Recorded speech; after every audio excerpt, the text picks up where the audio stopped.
The system of HB-TAC-1NJ in the Great Wildlands saw major escalation last week as the Imperium dropped a Fortizar within direct engagement range of a PanFam Keepstar.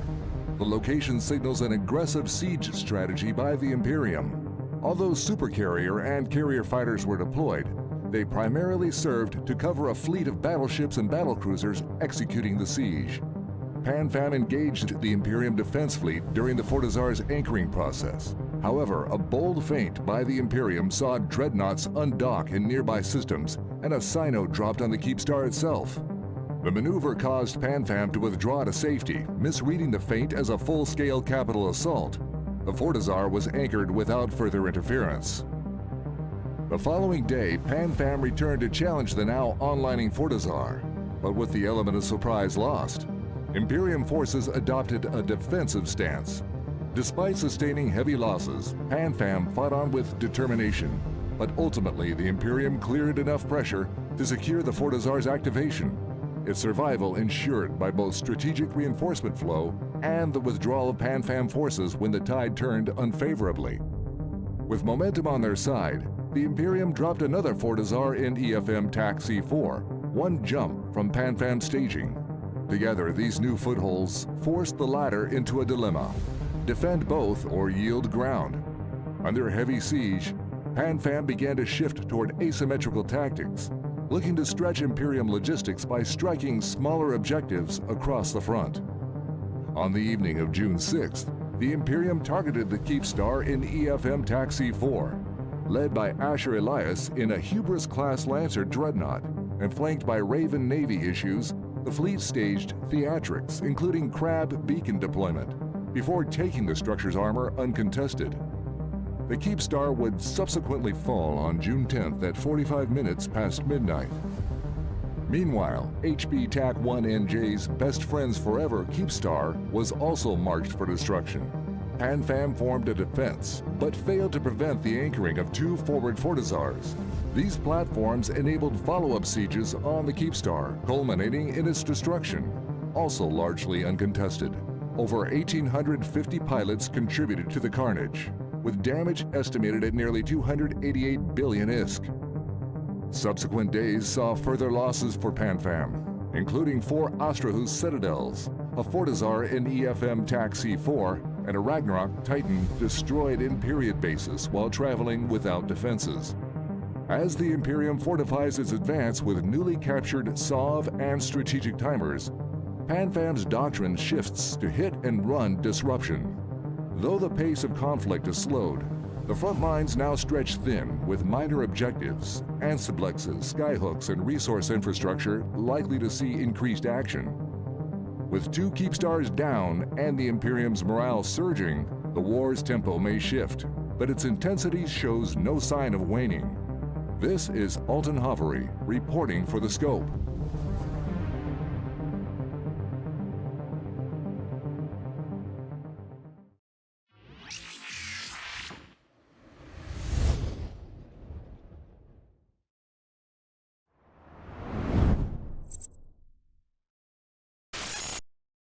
Greetings, fellow Imperians. I am Ashtarothi, the voice of New Eden, and it is June 17th, YC127, and it has been 179 days without a democracy in New Eve.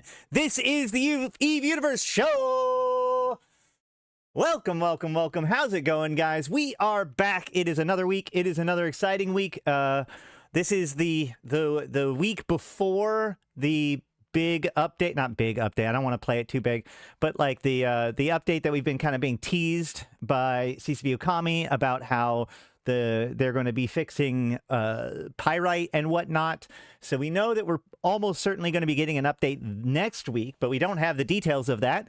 But this week we can just talk about whatever you want. So since last week we attempted to cover missiles, or I was going to cover missiles, but then there was enough other stuff to talk about.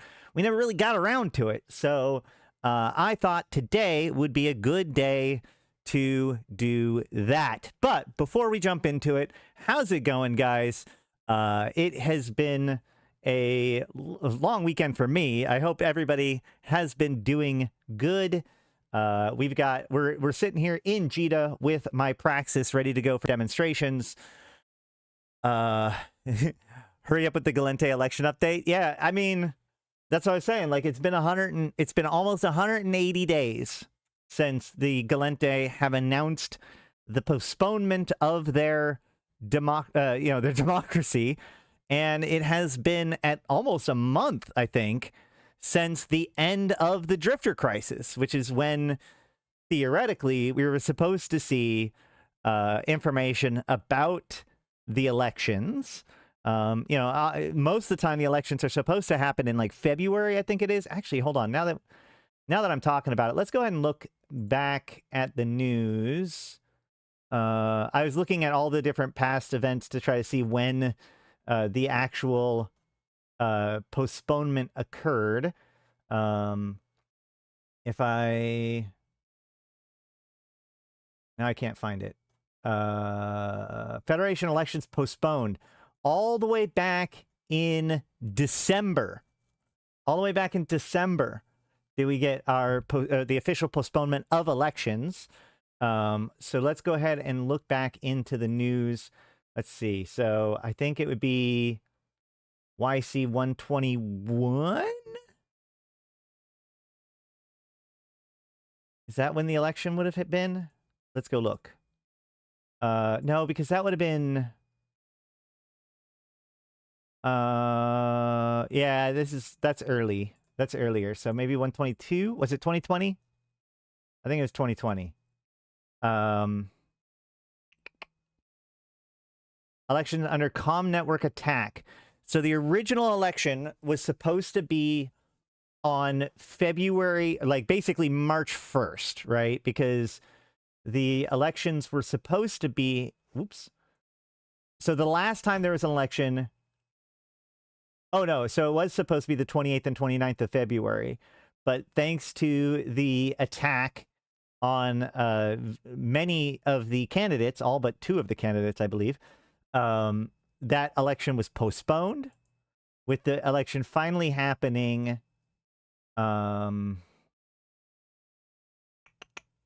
see. Celis Agard wins presidency on January, February, March, April, May 11th. So it is over a month past when the delayed election occurred 5 years ago. We're kind of running out of excuses. I'm kind of surprised that we haven't heard anything about this. In fact, what's crazy is even though we just got a scope video, one of the things I'm kind of disappointed about is how we didn't actually get any information about... That's true. Federation Day skins are for sale. Don't worry, guys. We've still got a Federation. We've still got a Federation. Give us money. So, the news and brief of that scope video that we just watched. Analysis reports rapid sellouts of war-critical hulls and modules in Jita. Demand linked to escalations in the north. We've seen that actually in-game. The destruction of the first Sarathiel and Barbaroga-class ships in active combat confirmed. Hold on a second. Give me a second, real quick.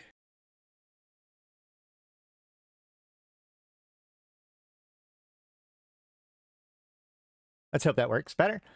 Faction warfare propaganda efforts intensify as Dirt and Glitter release a Capsuleer-focused campaign video.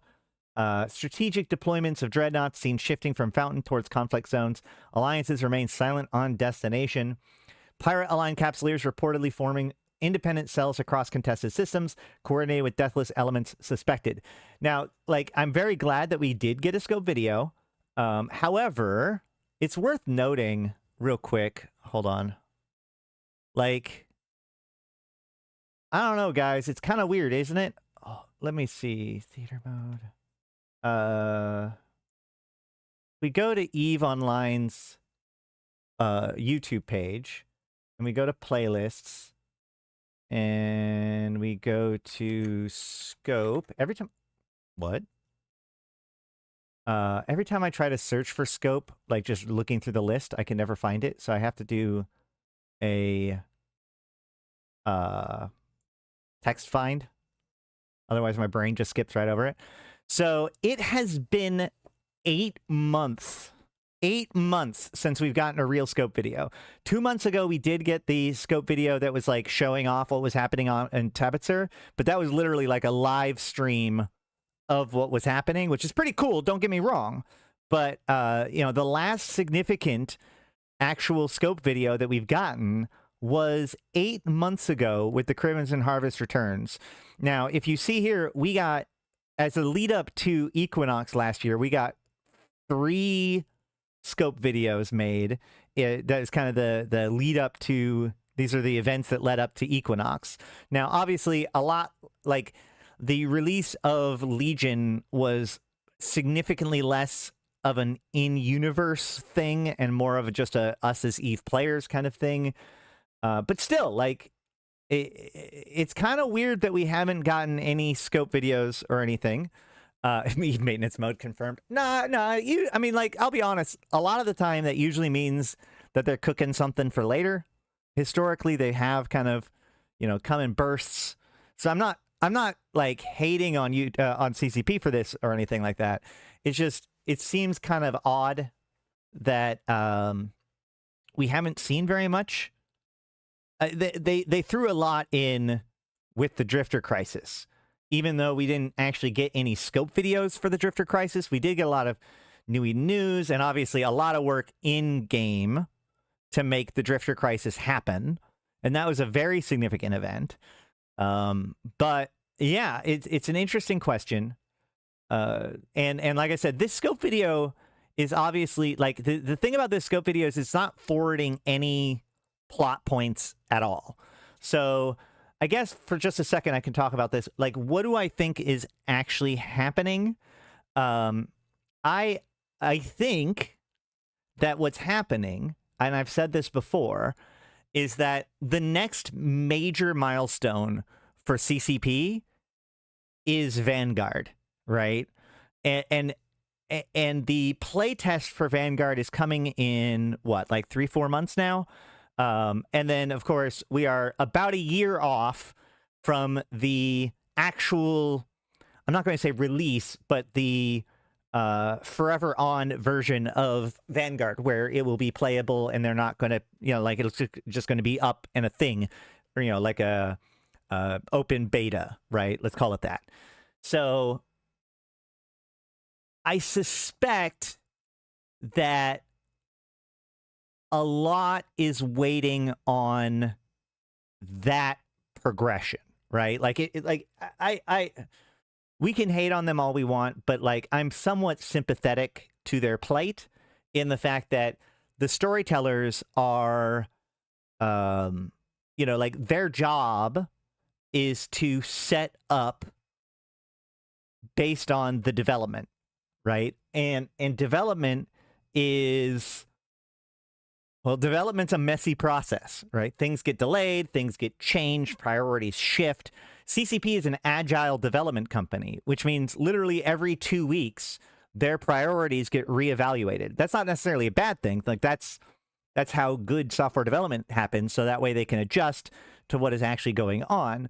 But for somebody who's trying to build up a narrative about what's going on, you know, about what's going to happen, that can be quite a challenge. So my suspicion is that, you know, we will at some point here start seeing more involving the Deathless, more involving Vanguard, and more importantly, between now and 3 to 4 months from now, we have to get to a point where the Vanguard goes from an organization that is almost exclusively ran and managed by the Deathless in the Fulcrum, and we have to get to the Vanguard being a relatively independent group of cells of mercenaries that have their own independent virtualities that work for various organizations or no organization at all in the form of the Bastions. Now, the earliest Bastions, which are like the Vanguard headquarters, are going to be supposedly associated with various NPC factions, like the Sisters of Eve, the Deathless, maybe even Air. we don't know.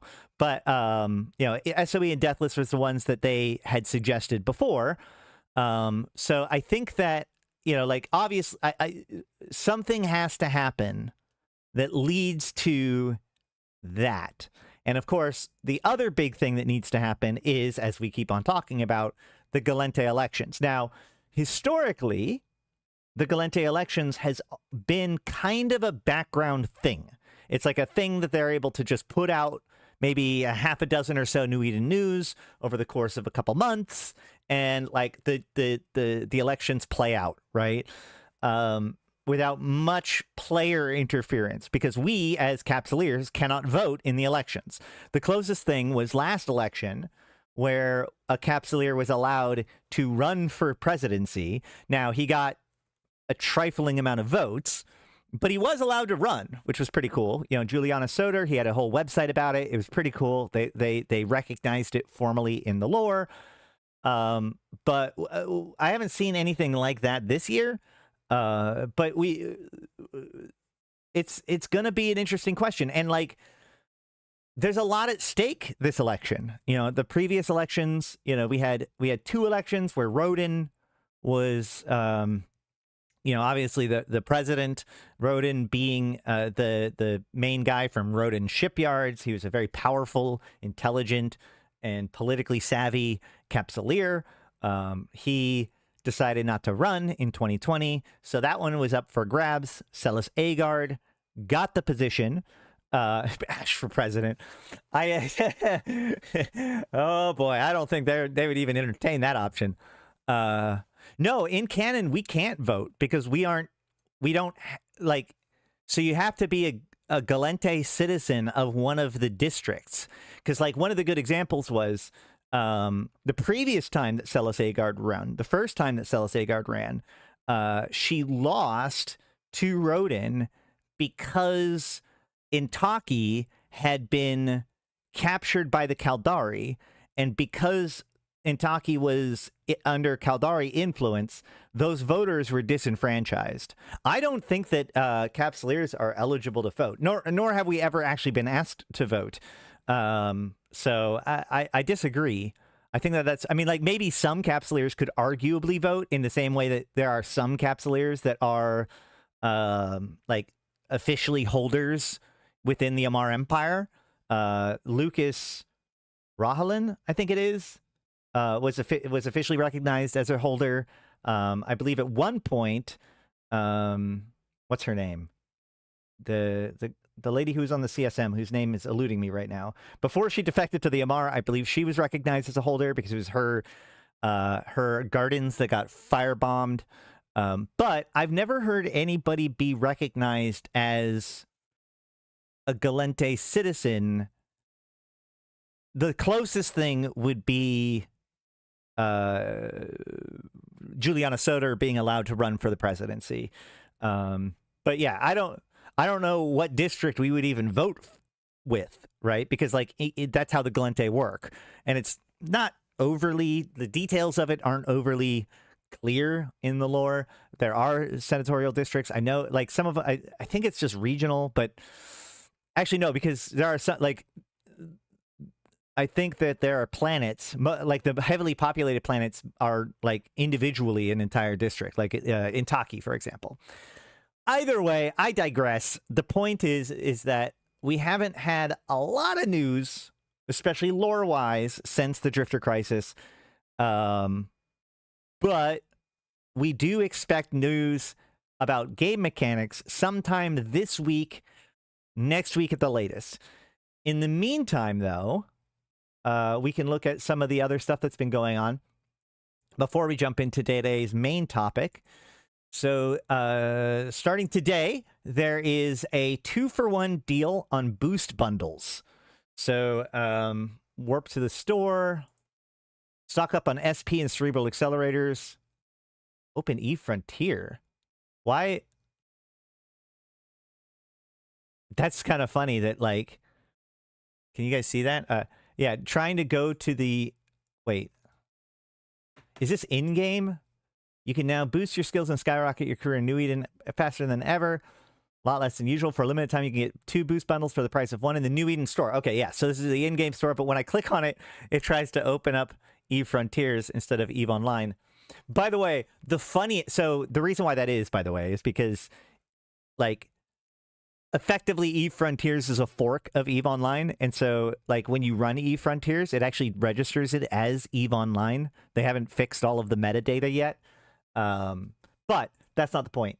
The point is, if we go into the store, we can see what they're talking about. Now, the big thing is, and this was a deal. Oh, got to get your 15,000 skill points. The big thing that I got to say about these are, and this kind of was a confusion last time too. I didn't cover it. I should have, like a week ago or 2 weeks ago, whenever it was. You have, wait, is this normally in the store? Huh. I didn't think that the Kimatora Eschaton skin is normally in the store. I think that they're starting to just kind of rotate out stuff into the store without saying anything about it. I digress.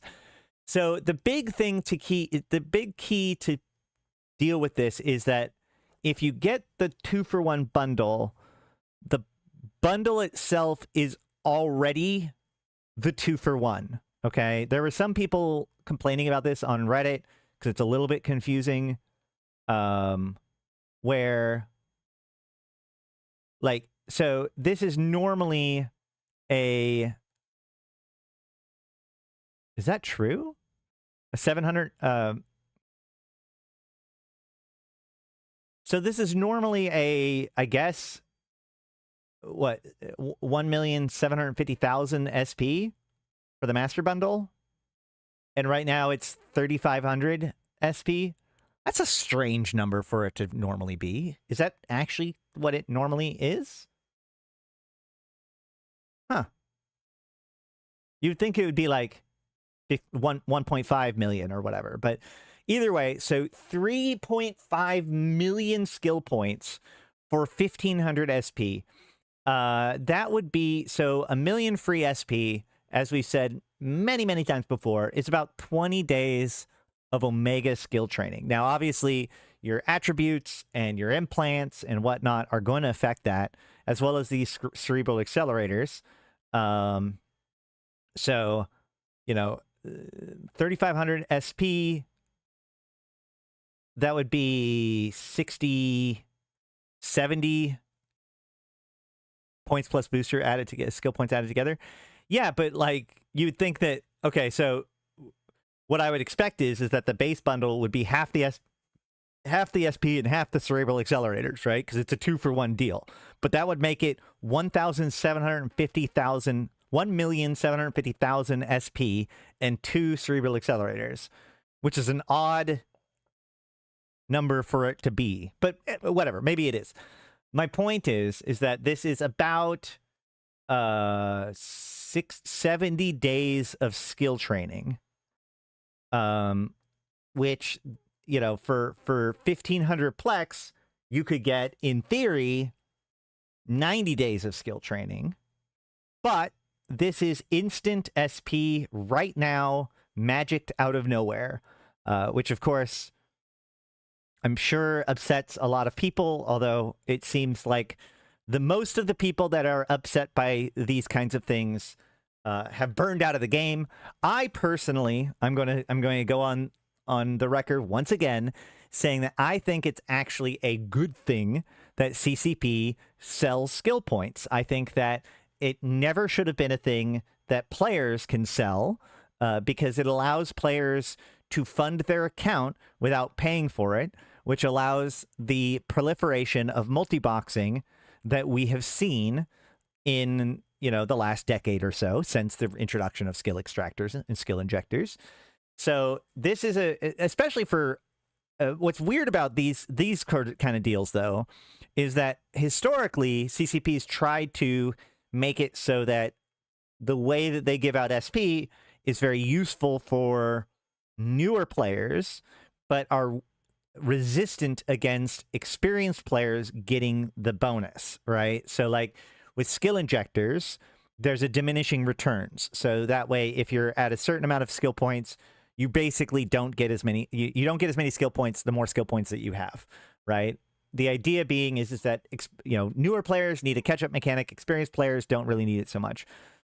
It would appear that we've given that up completely, because this is actually now better for experienced players than for newer players, because a newer player could still get skill injectors. If you had 1,500 Plex and you sold them for well, yeah, no, I agree. There needs to be catch-up mechanics. But what I find odd about this is that, like, a newer player would probably, I haven't done the math exactly, but would probably be better off spending this Plex to buy skill injectors and then injecting that skill points, right? You would need to get 7 skill injectors. Okay, hold on. How much are skill injectors right now? Now, granted, you would hit diminishing returns sooner rather than later, but assuming that you're just a brand new player,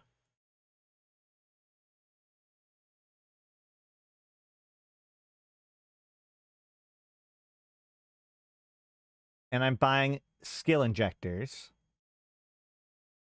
so 800.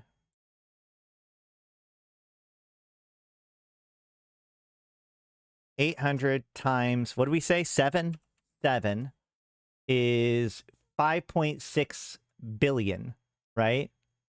And then 1,500 Plex at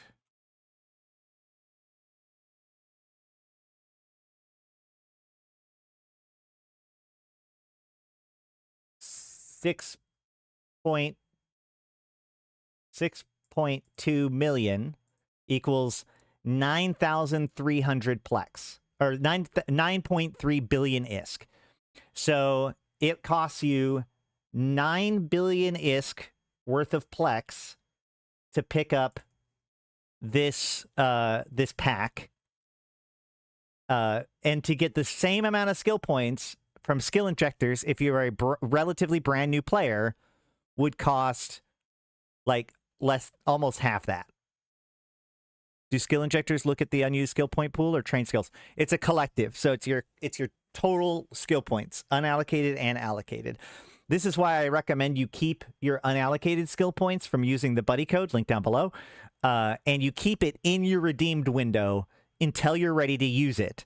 Because as soon as you redeem it, even if it's unallocated, it still counts as being in your pool.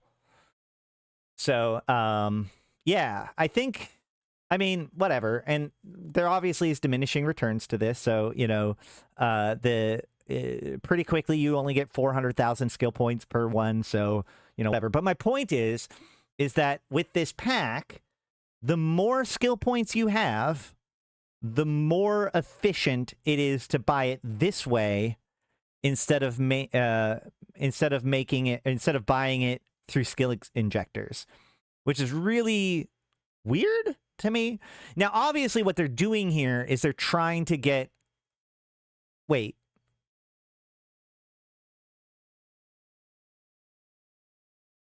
I want to say that what they're trying to do is get people to spend their Plex, because, like, the whole problem that they said that they were having was people hoarding their Plex. But, like, just adding new ways or new deals to make people spend Plex isn't going to help that. If anything, it's going to increase the price of Plex, right? I would assume. Although it looks like it hasn't. I don't know what's going on with the price of Plex, man. Like, the Plex prices seem to rarely follow what you would expect based on the sales and stuff.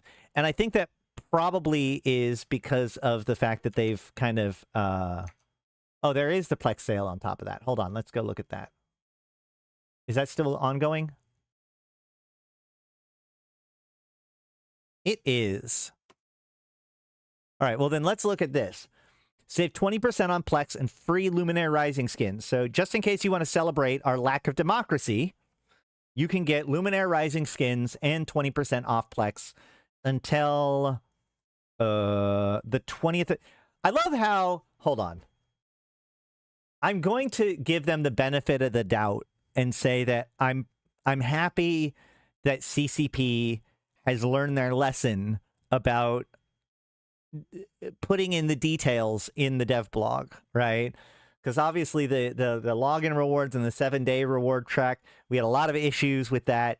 This specifies exactly when this deal is over. Let's hope they keep up with that. But I digress. So here we get 6 new Luminaire Rising skins. Obviously, Luminaire Rising skins themselves are not new, but these are new versions of them.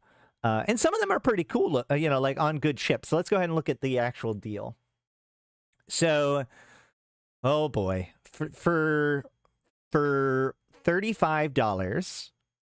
So again, so 1,000 Plex would normally be $50, or, you know, so it's 20% off the normal price of the Plex plus the skins. So it's already a decent deal. We're not going to do the math on each one of them. We're just going to look at the skins, okay? So for one skin, which would be the Comet Luminaire Rising skin, which, remember, the Comet already has the police skin, trash skins. It's, you know, the most upsetting thing about the holiday skins now, or like the Empire skins now, is that, like, to me, it's just a reminder that we could be having the Galente Grand Prix right now, the Federation Grand Prix right now, or Federation Day, either one, but we're not. You know, just like we could have Liberation Day, but we're not going to. We could have, you know, Formation Day or whatever the Caldari one is, but we're not going to. We're not going to. They're just going to sell us skins. But I digress. In this case, we have the Comet skin. These skins, by the way, are pretty plain, to be honest. Luminaire.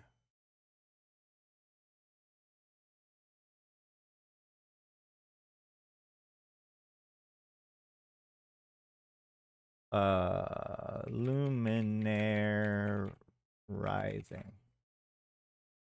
So as you can see, we already have quite a few Luminaire Rising skins, including Amar Luminaire Rising skins, which is kind of weird, but I digress.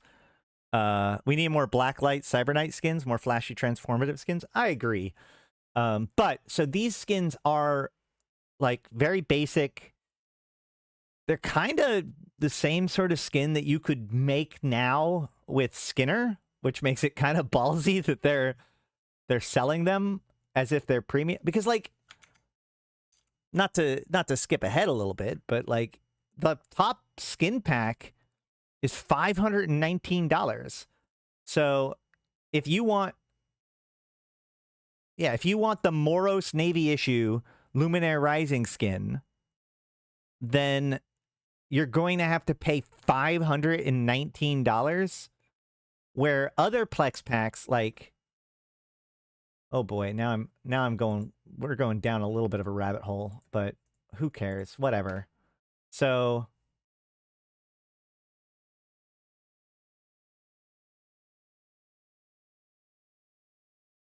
let's look at kind of some of the previous Plex packs, shall we? Is this, hold on. Is this a,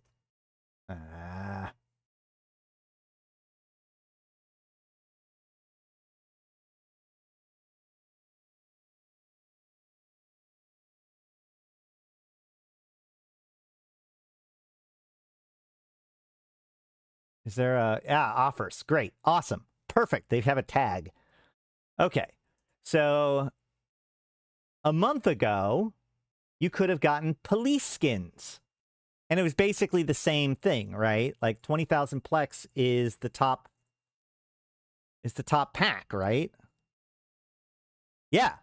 So a month ago, for $519, you could have gotten the Paladin police skin, which is gorgeous. But instead, now you can get the Luminaire Rising Moros Navy issue skin.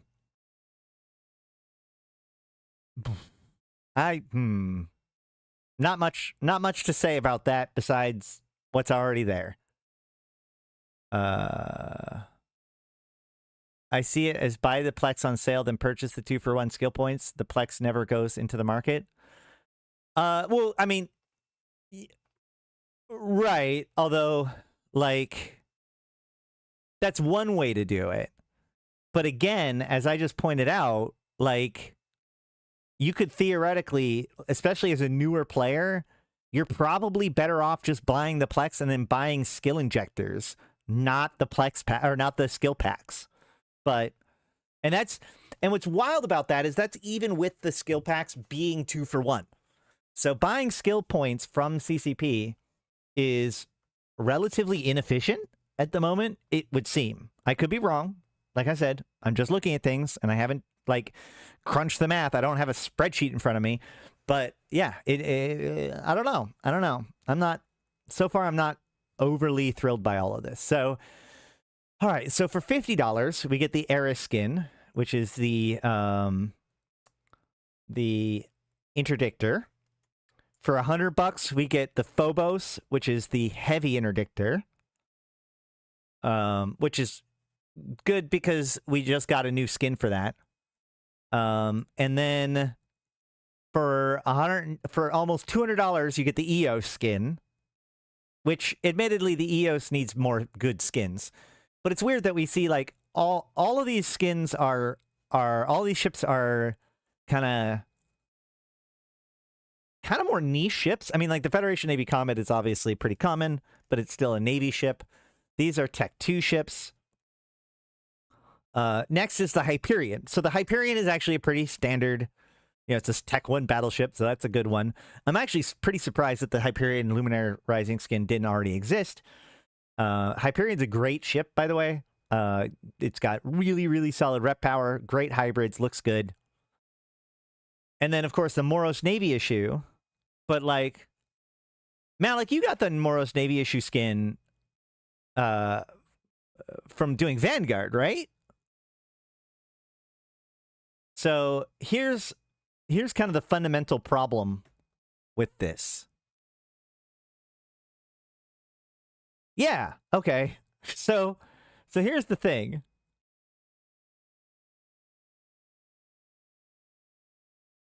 You could get this skin for your Moros Navy issue, your 8 billion ISK dreadnought. Or you could have got this is $500. Well, the $500 Plex pack, right? So if we look at this on the market, we'll see that it is currently selling for, wow. That's pretty damning, isn't it? 653 million for this skin. Hold on.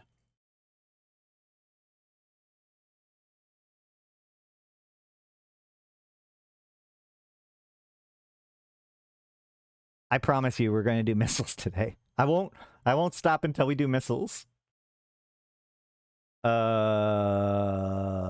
Imperial Police skin. All right. So even at the very beginning, the police skin was 2 billion ISK. This is the skin that caused... This is now a Plex market analysis stream. Don't do that, man. So, okay. These two things are under the exact same conditions. They were both the $500 pack. So a month ago, if you had bought the $500 pack, you would have gotten a skin that you could easily sell on the market for 2.5 billion ISK. And today, if you buy a skin on the market, or if you buy the $500 Plex pack, you will get a skin that you will be able to sell for a little over $500,000 or $500 million. So, a fifth of the value. Now, granted, this is a fun experiment in like how the value of things work, because in theory, the the availability of these two skins should be roughly equal. I mean, obviously, people are going to buy that pack, a pack more if they like it more. But in theory, the availability of both of these skins are effectively the same. And yet, the demand on the police skin causes it to be worth 5 times as much as the Moros as this Moros Navy issue skin.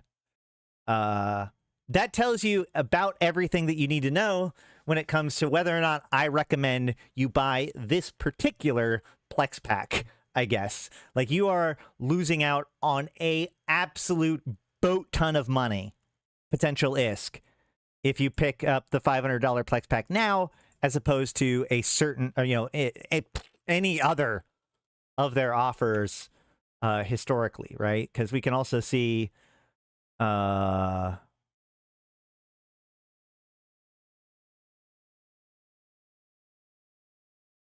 Yeah, here's another one. That $250, the black body drift skins. These were amazing. 20% off.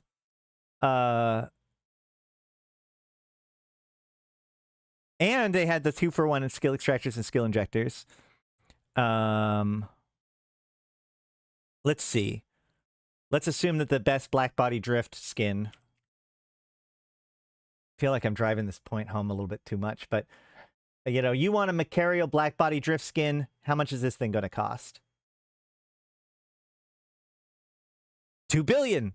2 billion. So yes, on average, it would seem that most of the time when they do a 20% off and get a skin, the top skin is worth at least 2 billion. Although this one does sink down to 1.5. I also am not sure exactly what the deal was with this, whether or not you needed the $500 pack for this one. This skin, but even then, like, this skin has a cool particle effect. It has some other unique effects. It has not a unique pattern, actually. We recognize that pattern from the Empyrean Dragon's skin, but it is kind of a cool take on that pattern. But they've got this great fog, and I believe that there's like lightning and stuff too, if I remember correctly. Very cool skin. The police skin has very cool lights. Luminaire Rising skin looks like something from Skinner. I don't know. I'm sorry. I know I keep going over this, but it just seems like this is such a lackluster. Like, so here's the EOS skin. Like I said, there's not a lot of great skins for the EOS. But there is... That's not even a skin that's available yet. There is the Zydrene Burn skin. This is the skin that I have for the EOS. And it's got... it at least has a little bit of a particle effect. It's also on a battleship, more accessible than a Dread. Yeah, but on the other hand, like, for whatever reason, the bigger, capital ships are... Capital ship skins in general cost more than battleship skins, etc. Like, yes, you're going to have more likeliness to use it, but if you go and look on the New Eden store, or even on Plex, the Skinner tools, the same skin on a capital ship is going to cost more than on a normal, like, cruiser or whatever, right? So, like, here, Vital is a good example of this. So, Vital Shift Ego.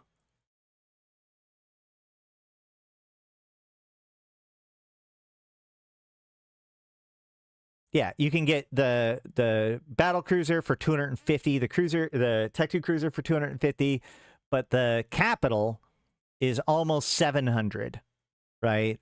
So, I think that they definitely give a premium to capital ships for their value, and yet still the value of it is less than comparable ships. The EOS Luminaire Rising skin is only 100. Jesus, you can pick up a EOS Luminaire Rising skin right now for 83 million, which, if we look on the Plex packs, we'll see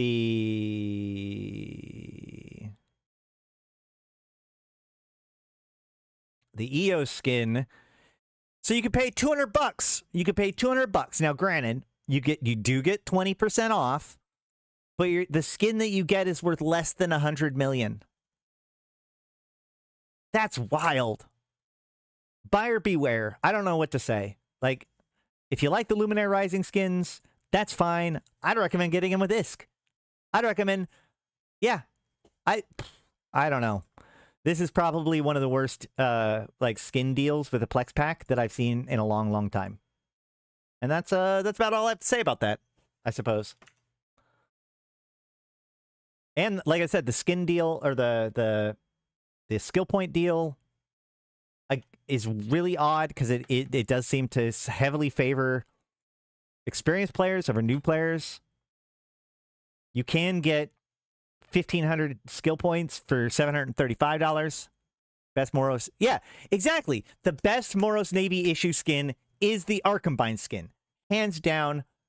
And it was free.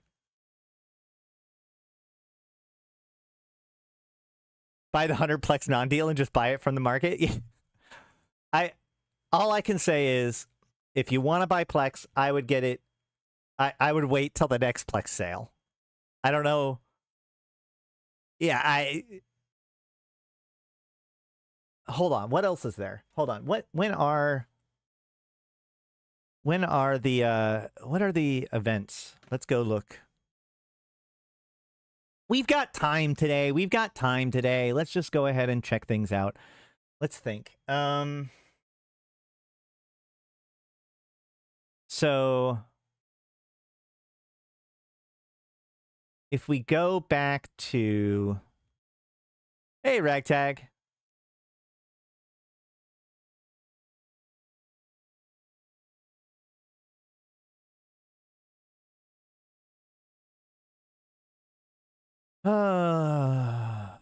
Let's see. Cyber Monday, Black Friday. All right, let's go ahead and maybe it's a little bit further forward because this is 2022. They were still doing events in 2022, right? Yeah, Guardians Gala. Perfect. Okay, great. So let's see what we do. We've got the Hunt. We've got Siege Green.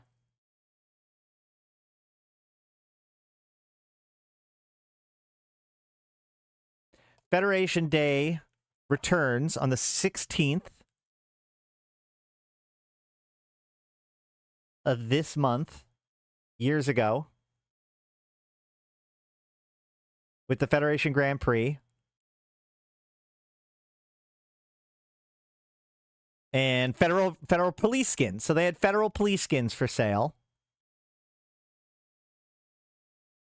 But what comes next? That's what I'm wondering. What comes next in the holidays? What should have come next in the holidays? I guess I have that spreadsheet. Hold on. I have a spreadsheet. I think I made a spreadsheet a while back.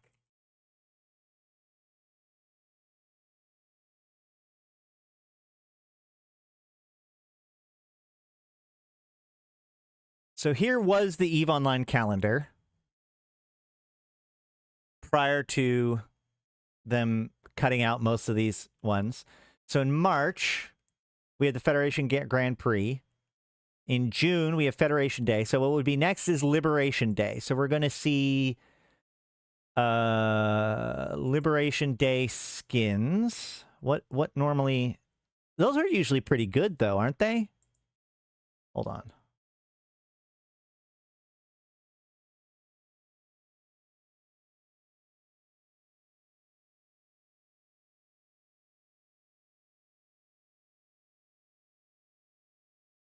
I guess we could have just looked at last year's.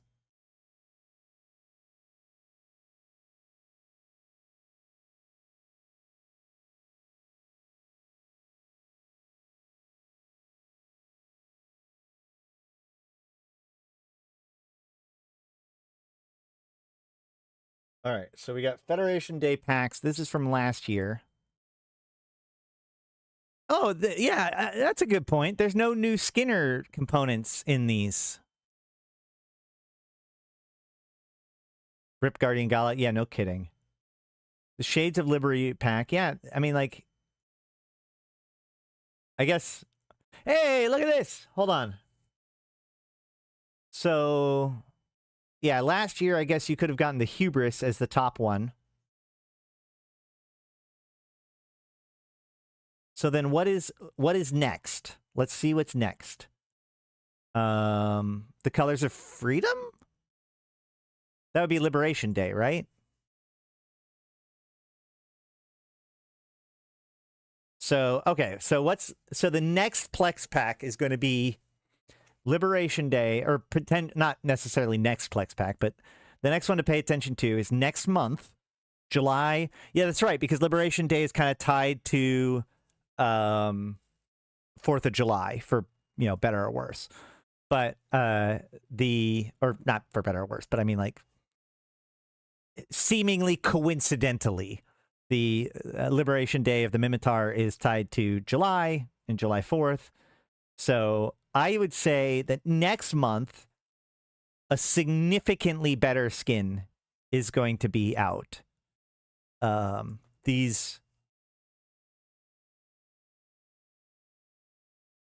Chainbreaker Kumok skins are actually really good comparatively. You know, you can see I like anything with a particle effect, and you can see, like, it has the Kumok at the front. It's a terrible ship to try to show it off on. Let's do our best. You can see the Kumok in the front there. That's this spiky thing. So the whole story is that the Amar have these staves. Oh yeah, you can see one right here too on the side. They have these staves that they use against the Mimitar. And famously, during the Mimitar uprising, one of the guys grabbed the Kumok from their Amarian overlord and used it against them, and so that kind of became the symbol of the Mimitar rebellion. In fact, if we go here, we can show one of our favorite videos of all EVE history. Ready?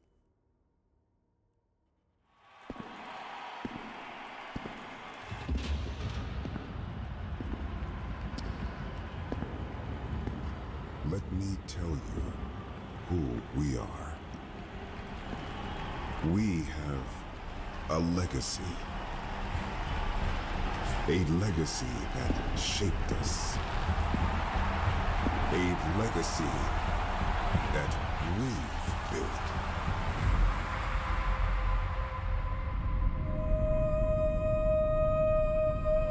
We united on this mother world. We rose together as the 7 tribes. One people. It does. Forging our future. They came to destroy it. They tried to break us, divide us, to scatter the tribes. Right there. But we fought back. We rose as brothers and sisters, seizing victory from the vile chains we broke. And today we stand. We stand as the 7 tribes of Matar. We stand as Min-Matar.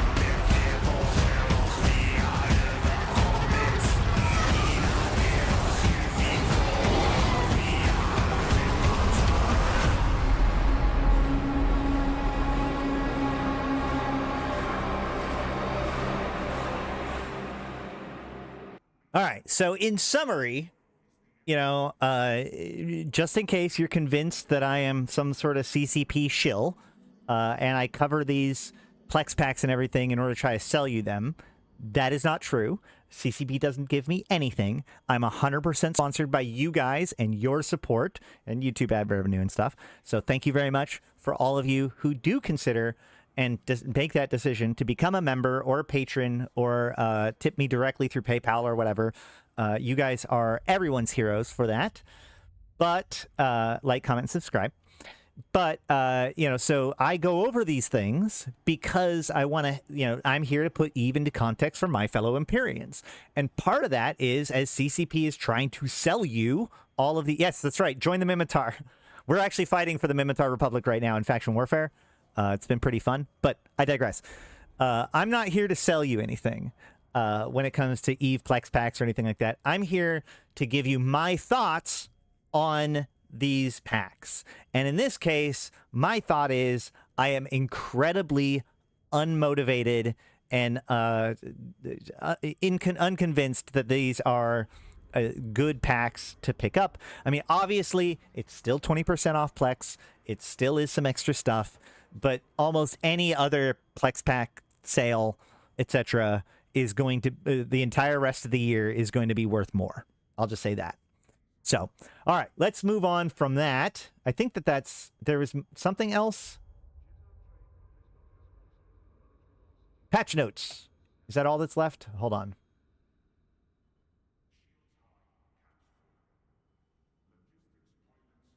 Yeah, there was the fire and smoke mass test, which we did over the weekend? Last week, whatever. We actually did a stream about it. It was really good. And honestly, I think that it went so well. You can go back and watch it if you want. But it went so well that, yes, that's correct. Missiles are left. It went so well that I would not be surprised if we saw this in the game sooner rather than later. Because as far as I saw, it worked swimmingly. They looked pretty. Everything kind of worked correctly. I didn't see a lot of people complaining about it. There was a couple of small issues when it came to jumping between systems and the damage being visualized correctly between that. But like docking up with the little fire bobs, putting out your fire, everything, technically speaking, worked pretty good. Next week's stream, missiles super duper swear to God this time. I have to get it done this week because next week is going to have other news. So, I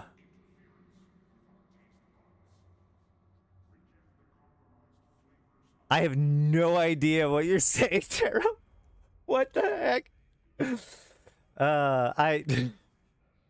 That is the most random thing anybody has ever posted in my chat ever. That's wild. All right. So either way, let's go ahead and look at the patch notes real quick because I am low-key very excited. God, now I have all these tabs open. Okay. Okay, I don't know what's going on, man, but that is not appropriate for this content. Yeah. Yeah, it's a bot. Bot or not bot, still the most random thing anybody has ever posted in my chat, I'm pretty sure. So congratulations to you. Patch notes. One of the most exciting patch notes I have seen in a while, but 3 old billboard ads have been removed from the rotation and 3 new billboard ads have been added to the rotation. But 2 big ones, 2 huge things. Oh yeah, that's right. Join us in Eorzea, Tamriel, Phasmophobia, and eventually Atria? Oh god, now I can't remember the name of Aeon's world. Atreya, right? Either way, you can go ahead and join us on the Convocation of Empyreans Discord. You do not have to join the Convocation in-game in order to come and hang out with us on Discord. Come here for all of the news and discussion about EVE Online. There are plenty of people to help out. It's a good time. And, of course, if you haven't gotten your 1,000,000 free skill points, then use the link down below or in the chat in order to get your free 1,000,000 skill points. It does help out those who help out the stream. 2 big patch notes, okay? Because this kind of might fly under the radar for some people, but it is a big deal. The first one, so Tech 3 ships, a couple of months ago, people were figuring out that Tech 3 ships have a tendency to cause the client to stutter in a fairly significant way when they came on grid.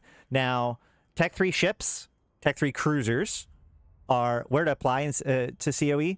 There is when you join the Discord, there is a channel called Read This, I think, and there is a link to the website to.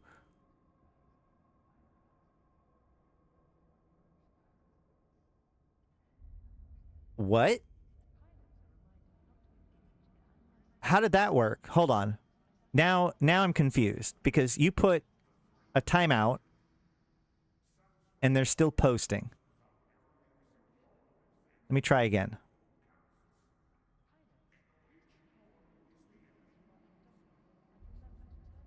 Okay. Yeah. Okay, I just timed him out again. So let's see if it sticks. YouTube's great. YouTube chat, touch and go. Anywho, so yeah, that's next, Morcar. So if we go into here, we can see that, like, okay.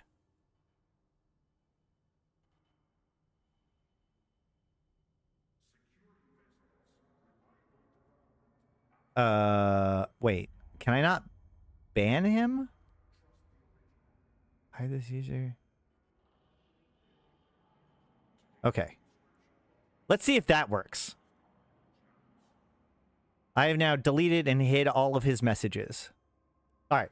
So, for those of you who do not know, you know, they're unlike other video games.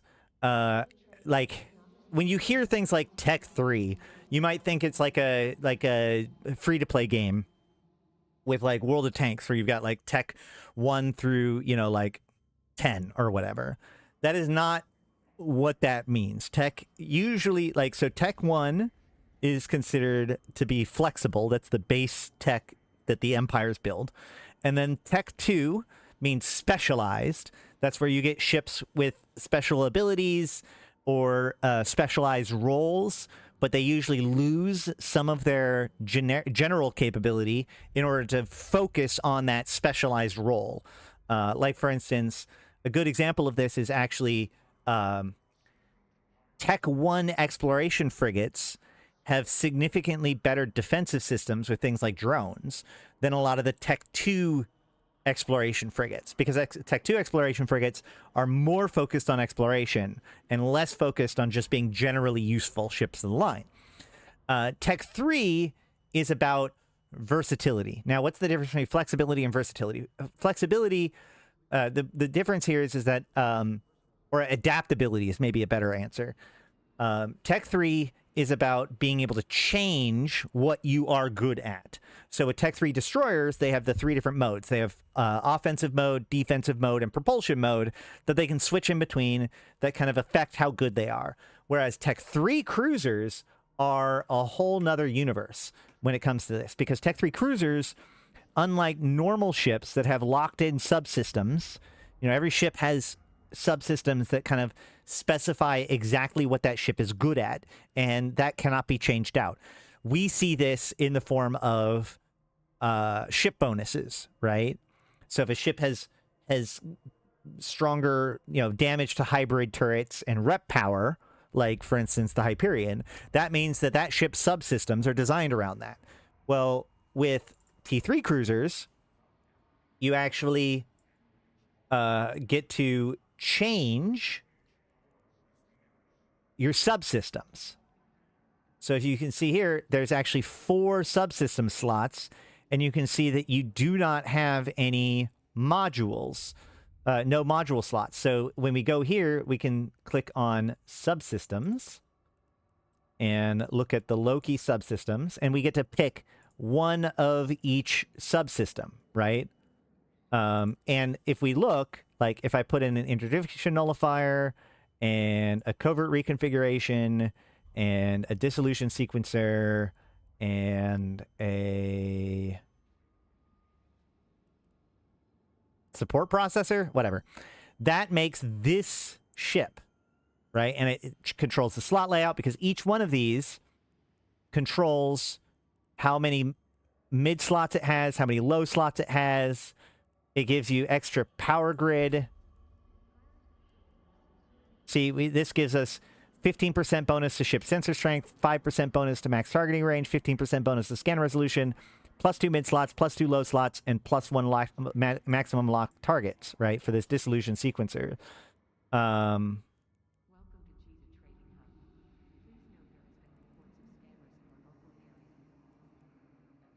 But if we pull this dissolution sequencer out, and we instead put in an augmented nuclear reactor, it has a different slot layout and a different visual appearance. Do you see? So the problem is that T3 cruisers don't have a specific, like, model.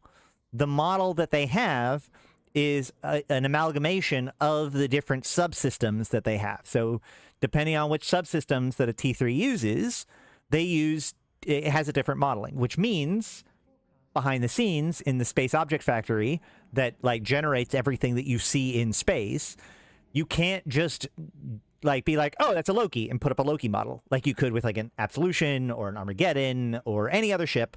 You know, like, it's just got one model. It's that ship. It looks like that. The best thing, the most complicated thing that you got to figure out at that point is what skin to have on it. T3 cruisers, you must figure out each piece of the subsystems, and then from there build out what the model is supposed to look like, and then skin it. This has made it so that Tech 3 cruisers have always been kind of the redheaded stepchild when it comes to especially visual effects, right? So they were the last ship type to get skins, for example. And if we notice, like, for the most part, these skins are pretty basic. You know, we were just talking about how we like particle effects around here. And, you know, outside of the Rust we trust, I guess there is, you know, there's a police skin. That's good. But in Rust we trust has some effects, but we don't see a lot of particle effects on these sorts of ships because depending on the configuration will determine where those particle effects need to be. So CCP would have to effectively make a particle system for each individual configuration of the ship, right? Maybe not necessarily that bad, but certainly a lot more complicated than, say, putting a particle effect on a Gila, right? So the other piece to this is, as they've been upgrading the visuals of this, there ended up being a bug that the act of attempting to render a Tech 3 cruiser made it so that the client would hitch as a Tech 3 cruiser was coming onto grid. And if a lot of Tech 3 cruisers were coming onto grid at the same time, that hitch could be very, very noticeable. And especially in, like, wormhole space, where there is a lot of Tech 3 cruisers, and B, every second can count, this can be a huge problem. So there was this rising issue where Tech 3 ships were causing, you know, technical issues that were causing people to become pretty upset at them. So today we get, or was it today? Yesterday, the system behind Tech 3 ships have been refactored so that they are now comparable to the graphical performance and load of other ships in the game. Refactored, by the way, for those of you who do not know, just means basically going back into your code and redoing code that already existed to make it better, right? Often when we're building code, you know, you kind of do things, you do what works, you know, whatever. As time goes on, maybe you learn different techniques, or you standardize different processes, or new tools become available. And so it's worthwhile to go back and refactor older stuff to make them work well. It's not designed to give any new functionality. It's just designed to make what already existed do better. And so it looks like they might have fixed the Tech 3 ship rendering issue, which I hope that this also means that we're one step closer to Skinner for Tech 3 ships. That may not be true, you know, but I mean, at the very least, being able to do this is removes one hurdle from being able to do Skinner for Tech 3 ships. But yeah. Getting back to the offers for a sec, the skill packs don't make much sense to me, because the higher up you go in the pack, the worse you get in cerebral quality. So even though you get more SP, the accelerators are almost useless, and you cannot even sell them? Wait, you can sell them.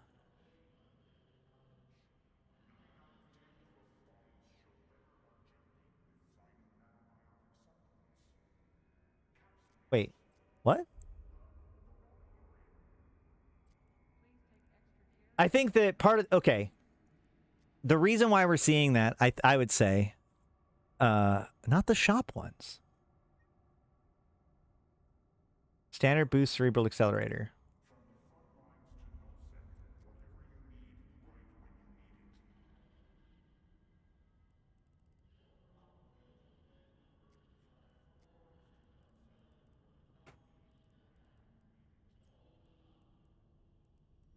Whoa. Huh. Fascinating. Okay. Interesting. Well, okay. So the key here is they instantly apply. Well, they can't instantly apply onto your character at redemption. Oh, I see. Yeah. Got it. They just sit here, and then when you redeem them, and you can only redeem them one at a time. That makes sense. So the thing is this. When you see a cerebral accelerator, just think of that as skill points over time, right? Because if you think about it, and also it gives you more per for biology.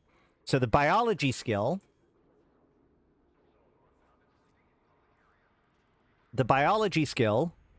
is a ×1 training multiplier skill. So it's one of the fastest skills in the whole game to train. But it increases the length of boosters by 20%. So at level 5, it doubles the length that boosters last. So a biology 5 person will get 8 days instead of 4, which of course will mean double the skill points. And also, we've talked about this on many other videos before, but the way that skill training works is that every skill has a primary and secondary attribute, right? So we can go here, primary attribute intelligence, secondary attribute memory. So if you are training biology, you will get, I don't know if this is exactly true, but just for rough numbers, we'll say every minute you get 1 skill point per primary attribute and half a skill point per secondary attribute. So if you've got 20 in both, you would get 30 skill points per minute while training biology. This is why implants are kind of important. I don't think there's a biology implant, no. But what that means is that this 4 to all learning... Hold on.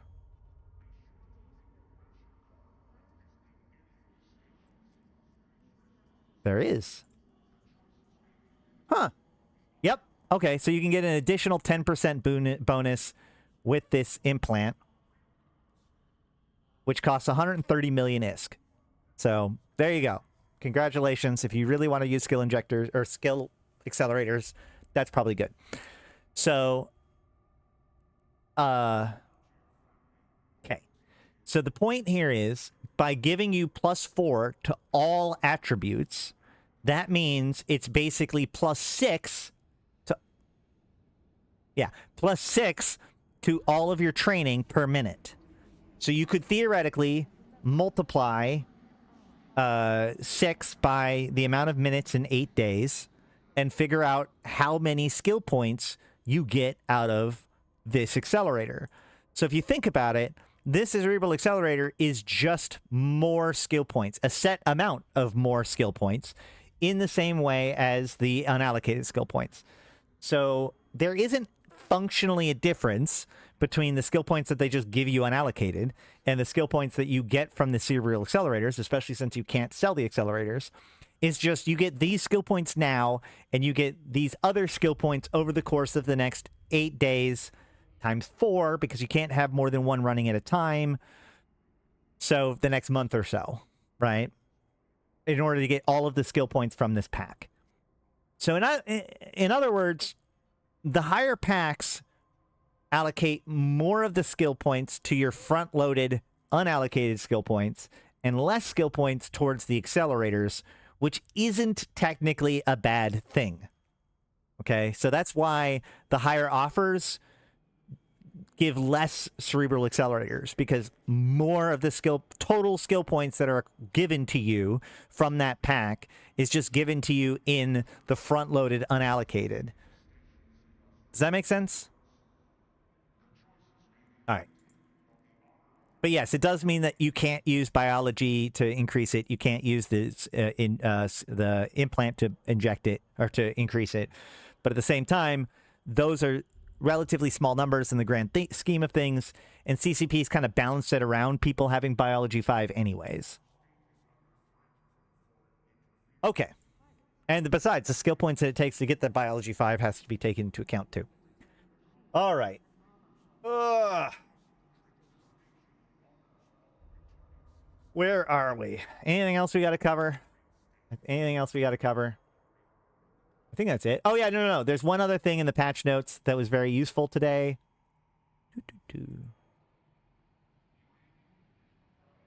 Let's go into the patch notes again. So, we also have resolved an issue where Mac clients would sometimes experience graphical artifacts, and fixed several instances of sounds getting stuck where they continue to play and follow the ship and camera when they should have stopped. I hope that this means that the forever warp sound effect is dead.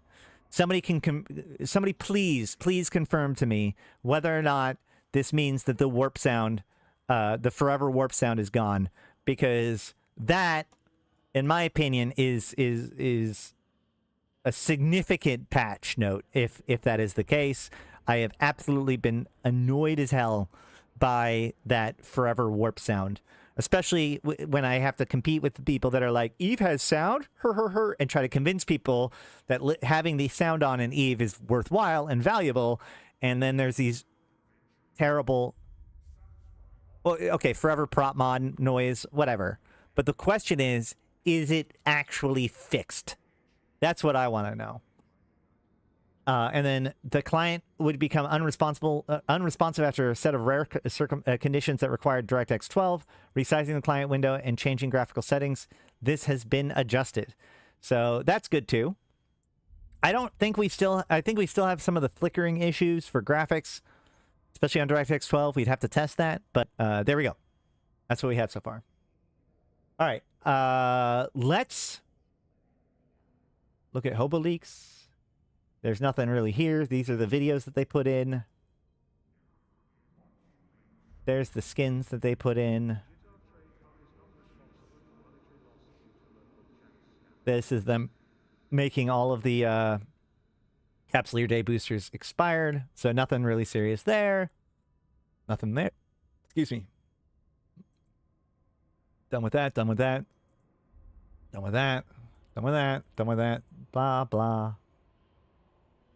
Blah, blah, blah, blah, blah. All right.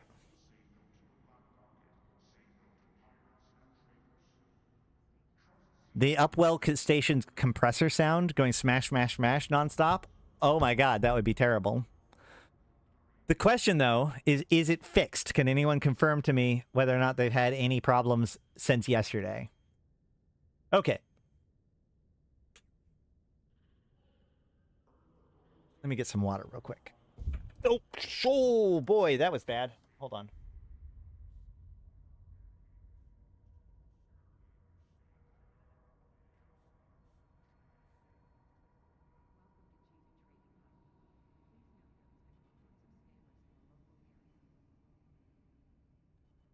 I'll be back in a second. I need to get more water.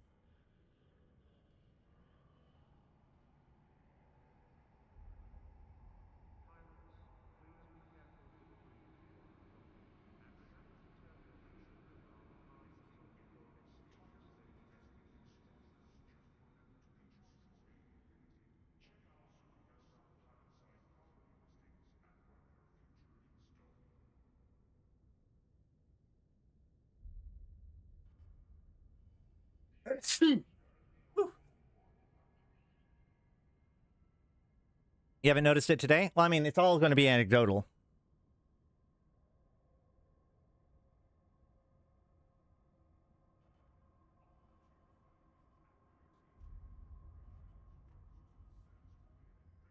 All right. Let's do this.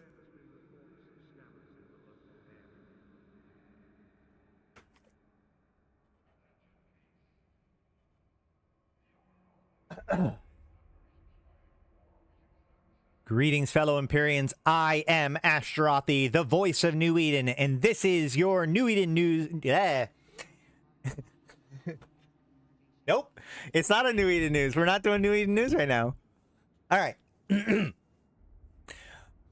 Greetings, fellow Empyreans. I am Ashtarothi, the voice of New Eden, and this is your guide to New... What am I going to say? What am I saying? What am I saying? Your guide to EVE Online 2025, right? Right? Okay, good. Greetings, fellow Empyreans. I am Ashtarothi, the voice of New Eden, and this is your guide to EVE Online in 2025, Missiles Edition. We are here to talk about the other major weapon system within EVE Online, missiles. The last time we talked about the tutorial for 2025, we did go over turrets, which at the time I explained was the probabilistic weapon system of EVE Online. Turrets use a random number generator in order to generate whether or not you hit or miss and how much damage you do. Missiles are different. Missiles actually are completely formulaic about how they do damage, which makes them a very interesting choice, especially for newer players and for kiters and other people that want to be extremely agile and therefore don't want to have to deal with things like transversal velocity and issues with trying to hit. But missiles have their own considerations in mind. So, without further ado, let's jump into some of the basic mechanics of missiles. Then we'll talk about the kinds of missiles and who uses missiles more than others. With turrets, we had things like tracking and optimal range and fall off and all these sorts of things. Missiles also have their own unique considerations. In order to get into missiles, though, we have to first explain a concept called signature radius. Your signature radius is your ship's effective size. One thing I like to say is that mechanically in-game, your ship is just a sphere and a vector, and your signature radius is that sphere. Some things can make your signature radius bigger, some things can make your signature radius smaller, but that signature radius controls a lot. It controls how fast it takes for things to lock you. It controls how easy it is for you to hit with things like turrets, and it also affects how much damage missiles can do to you. Certain things like micro warp drives will increase your signature radius, and like I said, there are some things that can help reduce your signature radius. It also, by the way, signature radius affects how easy it is for scanners to try to scan you down with combat probes, because, as I said, it is, in essence, how big you are in the simulation of the game. The bigger you are, the bigger the target you are. The easier you are to lock, the easier you are to scan down, the easier you are to hit. So, where does this come in when it comes to missiles? Well, as I said, missiles do not have a random number generation mechanic to it. It is simply formulaic. There are only two considerations. Well, there are two considerations when it comes to missiles. Whether or not the missile can make it to the target and how much damage that missile does. So let's talk about the first piece to this. Every missile has a flight time and a speed. So let's go ahead and jump into the game. And we have our wonderful praxis here that we used last time. And if I open up the fitting and go to simulate, we can pull up some launchers.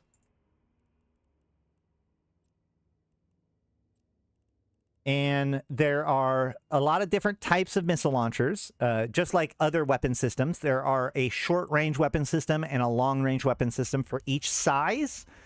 But there's a lot of little considerations here and there when it comes to the nuances of missiles. So we're going to go into that in a little bit. But for now, we're just going over the basic mechanics of missiles themselves. So we're just going to cover... are we going to cover Vortrons as well as... since they use similar mechanics? I believe... If we have time, I want to cover some of the secondary stuff like Vortron projectors, but we may just have that be a totally separate video where we cover things like Vortron projectors, breacher pods, and drones, depending on the length. After editing the turret video, I kind of want to see how things go. But like I said, we're gonna start by putting cruise missile launchers on this Praxis here, and looking at the the stats. So the launcher itself has a reload time, a rate of fire, and where is it?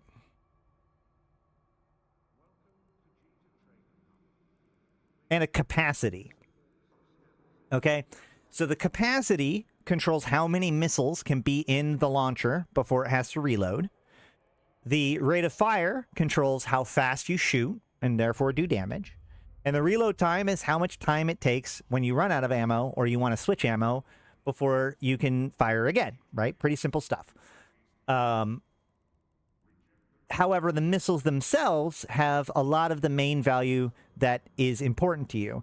Now, turrets are kind of the same way too, where, you know, the exact damage that's done is connected to the ammo, whereas the rate of fire is on the weapon.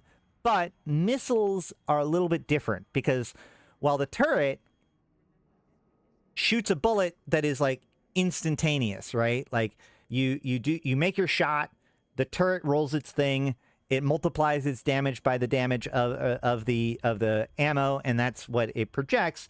The missile, actually, the launcher doesn't do anything. The launcher just fires the missile, and the missile does everything else. So if we look at the turrets,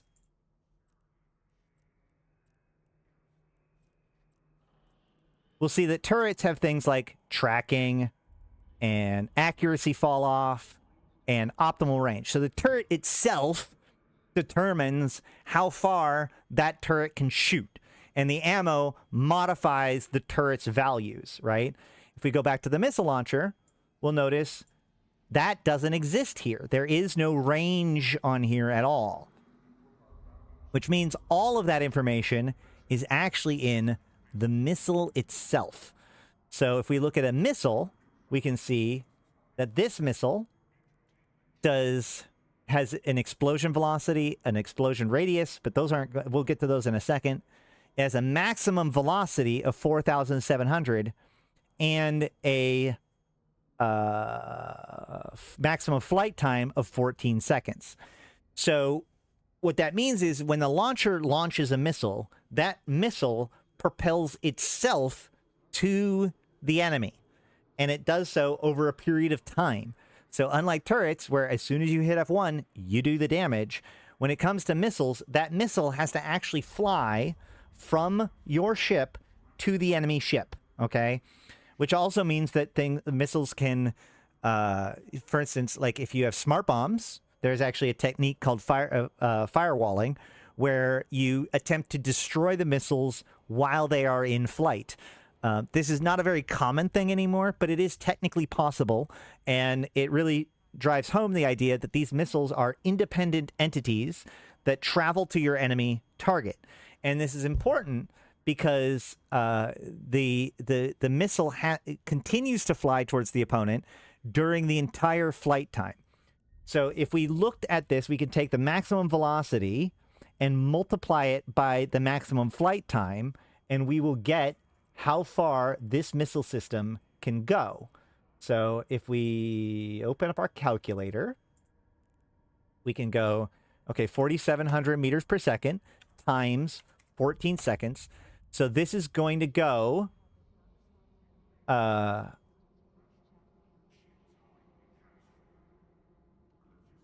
hold on. Let's just do it this way.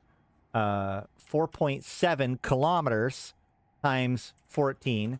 So it's going to go 65.8 kilometers total over the course of that 15 seconds or 14 seconds. And if we hover over this, we'll see that it has a maximum flight range of 66 kilometers. So it's actually rounding up in here.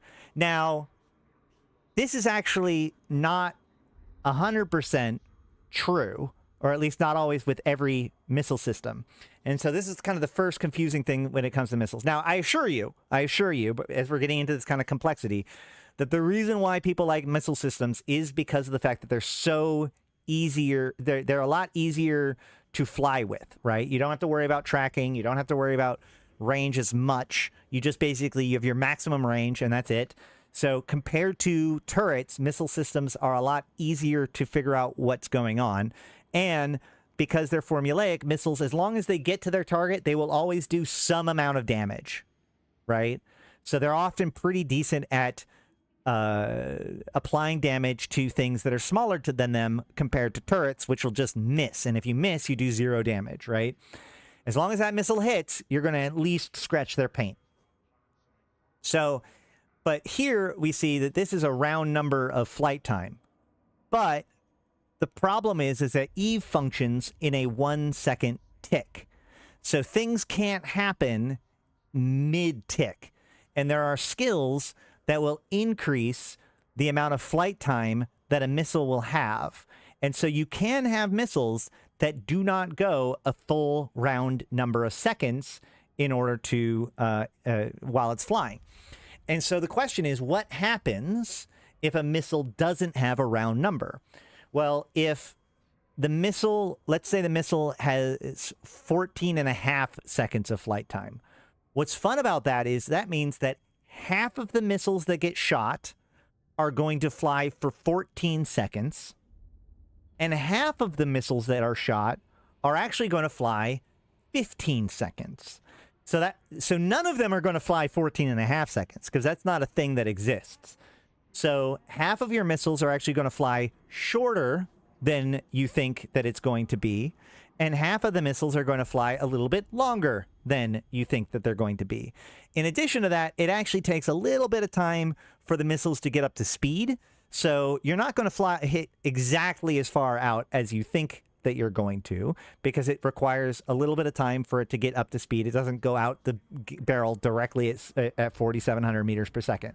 So these are very edge case sorts of situations. In general, you can just hover over your missile system and it'll give you a rough idea of that ship's maximum, or that missile's maximum flight range. Just realize that theoretically speaking, you can hit a little bit further out than your missile flight range if you have partial seconds. And in general, you're actually going to want to be a little bit closer than the flight time. Because here's the other problem. Your ship is going to, the enemy ship is also going to be moving as your missile travels towards it, right? So if we open up the agency video again, we can go into the help section and we can see under combat mechanics, we see missile range, and we're going to see their video about what we're talking about here. Maybe. Is this going to play or not? Sometimes the agency has a little bit of issues.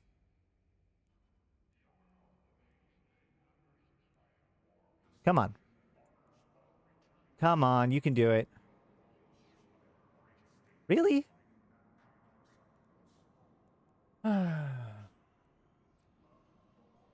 Hold on. We'll get this going. Hey, this is working. This one's working. Let's try again. All right. Why is this video not working? It's a good video, too.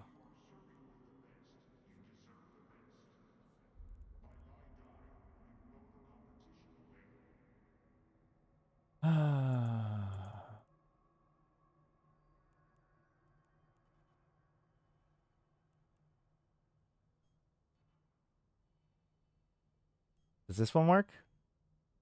Does this one work? Does this one work?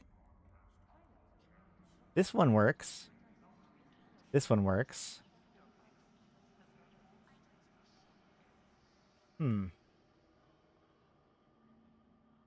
Let's give it a second. Have I tried reinstalling Eve? I have a thing. Like, I checked the thing. I should download it. I should have downloaded it all. This is the nice thing about editing. I get to fix all this stuff.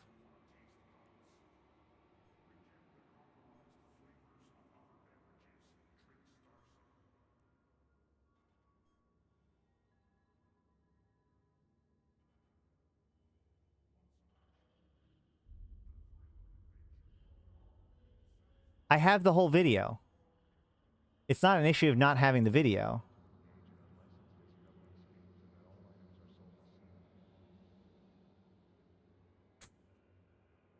All right.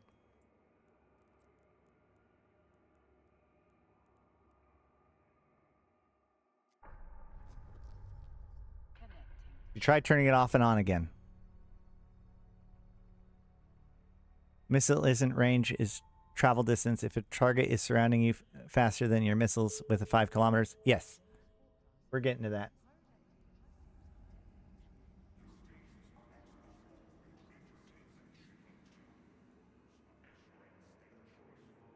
These scanner videos are working.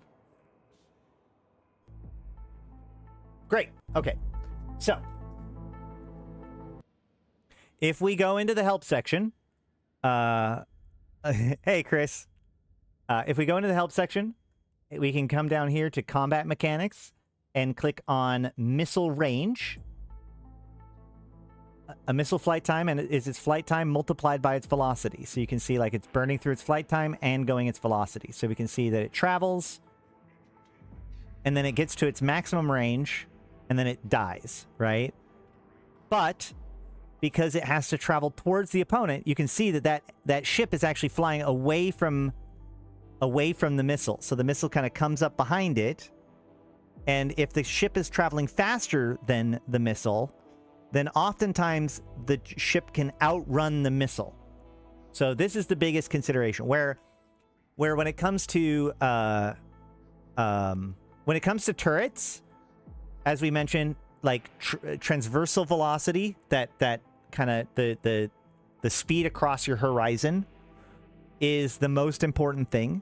When it comes to maximum when it comes to the missiles, the absolute velocity is the most important. Not only for whether or not the missile reaches your target, but also for damage application, which we'll look at in a little bit. So that is something to take into consideration, is that, you know, your missile velocity as well as the flight time is going to affect whether or not the missile actually makes it to the target or not, because it does have to fly the distance towards the target. So a faster ship can travel away from the missile. Now, this also means, fun fact, that let's say your range is 65, like we were looking at before, right? The missile range is 65. As we already did the math.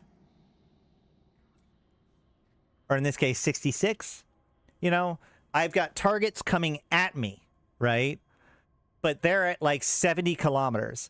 I can actually, if they're going fast enough, I can shoot my missile, right? If I suspect that they're going to cross across that 66 kilometer threshold in the 14 seconds of the missile's flight time, then I can still shoot my missile. Because it's not about where they are when I launch the missile. It's about where they are when my missile makes it to them. So if somebody's beelining to me, I can actually shoot my missiles early, so that way, and trust that they will get within range before the missile gets there, and then they'll smack into each other. So that's pretty cool. So it goes both ways, right? The enemy can theoretically make your missiles hit, even though they start out at the launching of the missile further away. Now, the other half of this equation is, once the missile makes it to their target, the question is, how much damage does it do? And as I said, turrets are probabilistic. So there's a random number generation between 50% to 150% of the maximum damage and 300% for a wrecking shot. Whereas missiles are completely formulaic, okay? And that formula is based on the missile's explosion velocity and explosion radius versus the ship's velocity and ship's signature radius. So signature radius, that thing that we just talked about a little bit ago, about how big your ship is effectively in the simulation.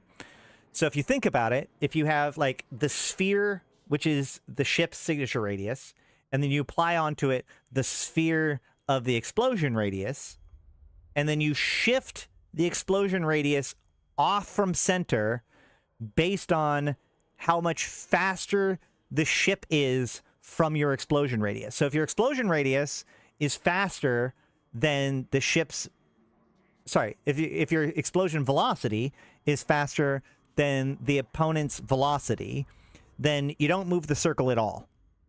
But if the ship, if the ship is faster than your explosion velocity, then you shift the explosion off from center based on how much faster the opponent's ship is. And then you check to see how much of the explosion radius is still covered by the ship's signature radius. And the proportion of that sphere is how much of a proportion of your maximum damage that you do. So that's a little bit confusing, but here's the visual for it, okay? I've explained it, so now we can look at the application video. So we can see here. No, don't do this.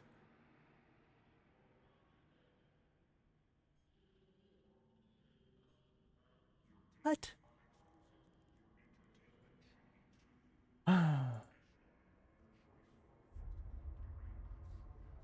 Really? All right, whatever. Whatever. You know what? Hold on.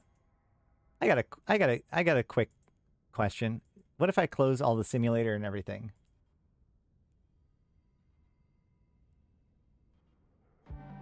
Hey, that worked. I don't know why that worked, but it worked. Okay, so we have here the video on application.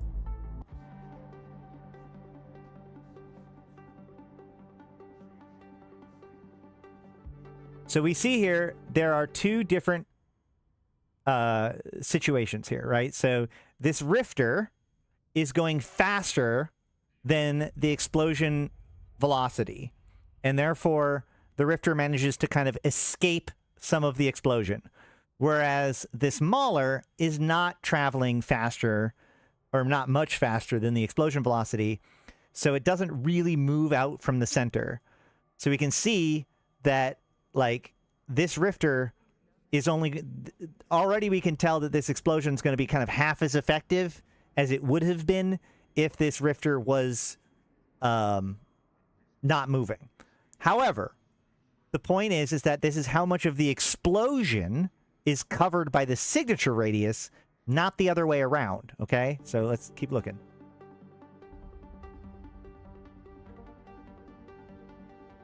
So here we see the signature radiuses, right?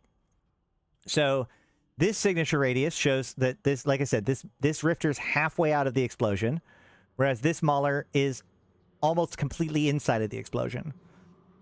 But the damage is going to be based on how much of the explosion is contained, not how much of the ship is contained, right? The ship can be completely in the explosion and still not do 100% of the damage. Because if you think about it, the explosion, like, if the explosion is bigger than the signature radius of the ship, then a certain amount of the energy, the violence, the damage potential of the explosion is kind of going off elsewhere rather than completely contained on the ship itself. So neither of these are going to do full damage, but the mauler is going to take a lot more damage because more of the explosion is encompassed by the signature radius of the mauler. Does that make sense?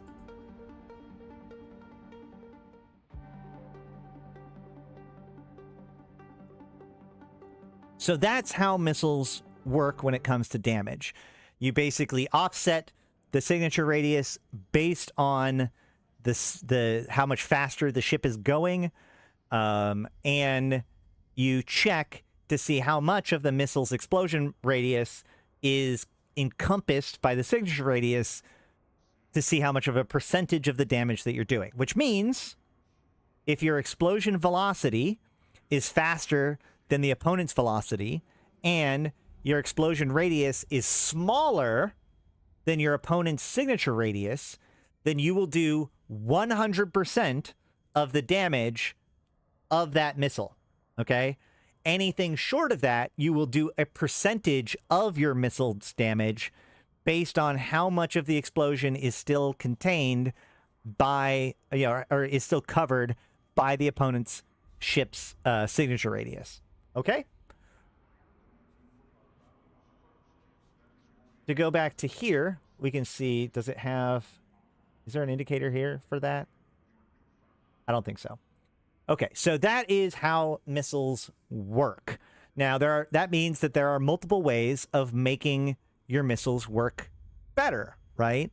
If you web your opponent, then they will be going slower, which means that you will keep them in the center of your explosion better. However, that does mean that webbing can only get you so far when it comes to increasing your damage when it comes to missiles, right? If you manage to slow your opponent down to the point where your explosion velocity is higher than your ship's or than your opponent's actual velocity, then continuing to slow them down further does you no good, right? Because the explosion is already going faster. However, if you increase their signature radius, like if we go back to this video and we see here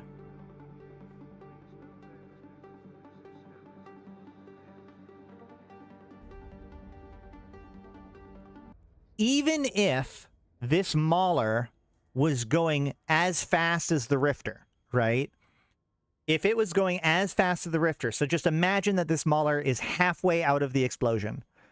Because the Mauler's signature radius is so large, it still means that more of the explosion is going to be covered by the Mauler, which means target painting continues to be useful beyond just the signature rate. Even if you have a very fast ship but a large ship for some reason, like you target paint it, right? So you target paint the ship, it increases its effective signature radius. So now the signature radius matches, it's exactly the same as the explosion radius, but it's going twice as fast as the explosion velocity. Well, then the ship would be moved halfway out of the thing. And so, about half of the explosion would still be covered by the ship. And so you do about half damage. If you put a second target painter on that ship, and so increase the signature radius even further, even though, like, if they were standing perfectly still, that wouldn't change the damage at all, right? Because it would just do 100% of the damage. It covers up 100% of the thing, blah, blah, blah, blah, blah. But if it's going faster, it's going to try to shift out of the center of the explosion. But if its signature radius is larger than the explosion radius, then it has to shift further in order to get out of the explosion. And so continually increasing their signature radius will continue to be useful up until you get maximum 100% damage. Whereas webs will only be useful until your explosion velocity is faster than their actual velocity. Okay? So this is why, in general, webs are considered to be better for turrets, because turrets are all about trying to track against speed, right? Signature radius kind of applies, just because bigger stuff does kind of counter against that speed. But in general, turrets care about how fast the thing is going in transversal velocity.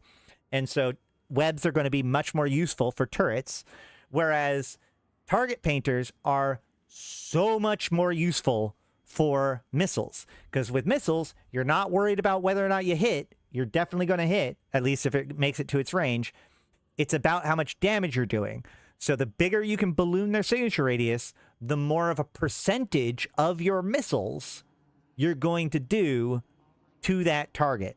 So, and what we'll see is there's a lot of these missile systems, especially the bigger ones, have large signature radiuses. So they're almost never going to do 100% of their damage. So the more you can target paint, the more damage that you're going to do. And again, their transversal velocity doesn't matter. The only thing that matters is their absolute velocity. And also, what doesn't matter is your velocity. And this is why kitey ships tend to like missiles, right? If you're zipping around and you're going super fast, you actually can out-track your own turrets, right? If you're zipping around them super fast, that's actually mechanically the same exact thing as them zipping around you very fast. They're still going to be crossing across your threshold or your horizon just as quickly. Because remember, you don't actually have a direction; you just have a sphere, and a vector. So as you're going around them, you're going to be causing your turrets to track less, but your missiles are going to apply just as good, regardless of how fast you are going. So kitey ships, fast ships, agile ships, ships that want to have a high traversal velocity, they tend to like to go with missiles, whereas turrets like to have very stable firing platforms. Okay? So, does target... What about the target painting video? Does that show off anything that's useful to us from this? Yeah, see, we can see that the signature radius increases, which makes it easier for turrets to track, and it makes it easier for missiles to track. So you can see here that it would have done a lot less damage, but because of that target painter, it ends up doing a larger percentage of its damage available to it. This is also why, by the way, guys, like, people have a tendency to look at missile ships. You know, EFT warriors have a tendency to look at missile ships and be like, look at all this damage that I can do. But, like, you're a lot less likely to be doing your maximum damage with missiles than you are with turrets. Another thing that's worth noting when it comes to the application of missile damage versus turret damage is that turret damage, because it's probabilistic, can wreck. You know, we talked about there's a 1% chance every time a turret fires of doing a critical hit called a wrecking shot, which does 300% damage. Missiles cannot wreck. So while turrets have a higher potential damage threshold, missiles have a much more consistent damage profile. All right? There's another advantage to missiles, which is in the ammo themselves. We can see that this... Let's reopen up the simulator now that we're not looking at the video. And we can pull up a cruise missile launcher. And we can look at a missile. We can see, okay, so there's these different kinds of missiles. There's auto-targeting missiles, and then there's the standard missiles. And then with T2, there's Fury and Precision. But we'll cover that in a little bit. For just standard missiles, we can see that there are 4 different standard missiles: Inferno, Mjolnir, Nova, and Scourge. And this is independent of which launcher type you use. So if we go down to rockets, which are the smallest, shortest range weapon system. Cruises are the largest, longest range weapon system. Rockets are the shortest, smallest range weapon system. They still have Inferno, Mjolnir, Nova, and Scourge, which that matches the 4 damage types in the game, right? We'll talk, you know, this is something we talked about with turrets. We'll talk about it more with tank type, but you can see that there are 4 different damage types in the game. There's EM, thermal, kinetic, and explosive. And very, very nearly all damage must be one of these damage types. The only exception at this point, as of this recording, is breacher pods, which is, again, a topic for another time. But what that means is that there is a missile for every damage type. When we talked about turrets, we talked about the fact that half of the turrets, well, most of the turrets are damage locked, right? Hybrids only do thermal and kinetic. Lasers only do EM thermal. And entropic disintegrators only do thermal and explosive, which means every single turret type does at least some kind of thermal, with the only turret type that can choose its own damage type being projectiles. So unlike projectiles, or unlike turrets, missiles can choose their damage type. Inferno does 100% thermal damage. Mjolnir does 100% EM damage. Nova does 100% explosive damage, and Scourge does 100% kinetic damage.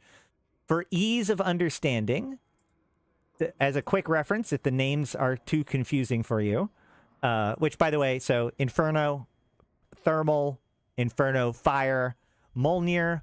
Mjolnir's might be the more confusing one. Mjolnir is the hammer of Thor, right? Which is the god of thunder and lightning. So Mjolnir is EM.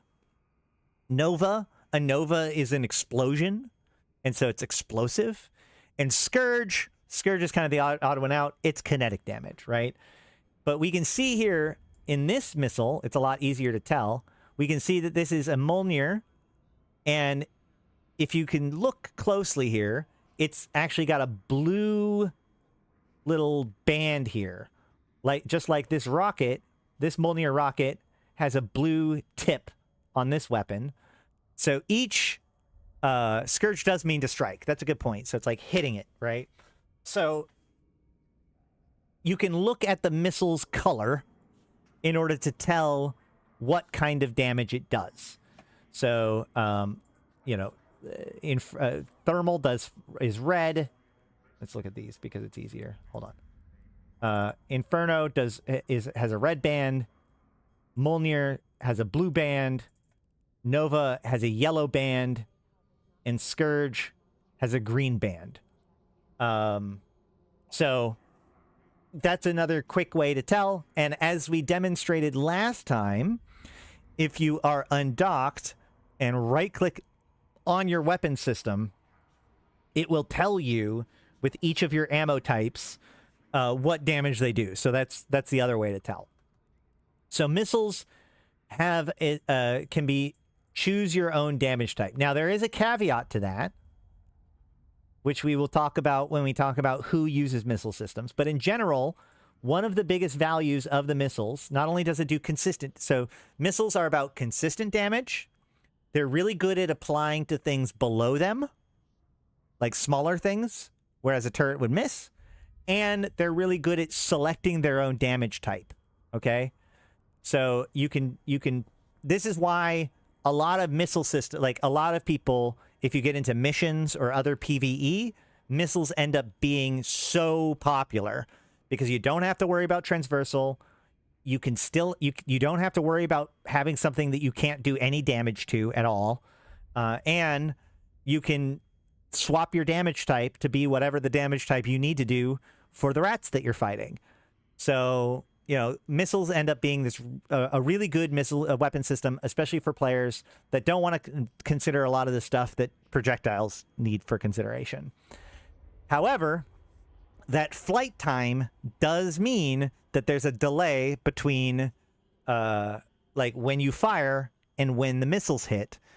So for things like PvP, a lot of times people prefer projectiles because that way they can hit F1 and do their damage instantly, and they don't have to worry about that flight time. Now, actually, technically speaking, there are some ships, there are some comps that really like missiles, because even though there is a flight time, if you all fire at the same time, they still all do damage at the same time, as long as you all have the same skills. That is actually one of the interesting things. If you've got a fleet with people with different skill levels, then the missiles will actually hit at different times, which you don't necessarily want. But, like, you know, Ravens can still be very popular and still have a high alpha strike, even though it takes a little while for the missiles to get there. Once they do, they all hit with one big hit, right? Okay, so with all that said, let's go ahead and start looking at some of the other missile systems, and we'll look at some of the other quirks about missiles themselves. So in order to do that, I want to first pull up the Metamorphosis. The Metamorphosis is basically the frigate of the Praxis. So once again, it can use any weapon system. So we can go here and we can look at the small missile systems, which are rockets and light missiles. Okay, so we can see a rocket launcher. and a light missile launcher.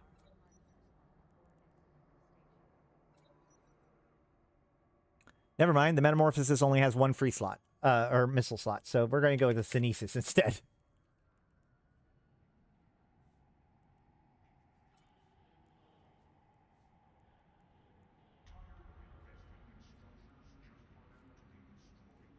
Okay. So here we have a... Oh, also, if you notice, there's a lot fewer types of launchers than there are turrets. You know, with turrets at any given size, there's 2 to 3 types based on how heavy the gun is, and that affects its tracking versus its damage versus its range. Given the fact that range and application are all exclusively about the missile that you use, there's only one launcher type per, per weapon category. Now there's meta, there's tech 2, there's tech 1, there's all the different like power scale of that type, but it's not like turrets where there's like electron blasters and neutron blasters and protons, right? Hold on. I'm having a moment. Give me a second. Ion. I knew that proton wasn't correct. Yeah, we're Ghostbusters here, boys. Yeah, drones are another good weapon system. So like drones and missiles are considered to be the secondary weapon systems. But yeah. So with here we've got the light missile launcher and we've got rocket launchers. The light missile launcher, we'll go with Scourge for both. So this one, the light missile, has a 19-kilometer flight time. Now remember, all these stats are going to be affected by ship skills or, ship capabilities or your personal skills. The character that I am using here has basically no skills at all. Stop it. I have literally zero missile skills. Zero missile skills on this character. So no missile skills are affecting my performance. But there are skills that'll affect performance. We'll talk about that later. So, and of course, the Synesis does have damage bonuses, but no projection or anything like that. So everything's kind of on the same even keel here.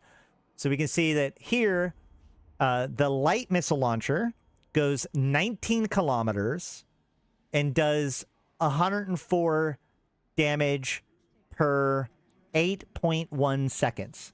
So if we turn this one off, we can see that I have 8.1 DPS.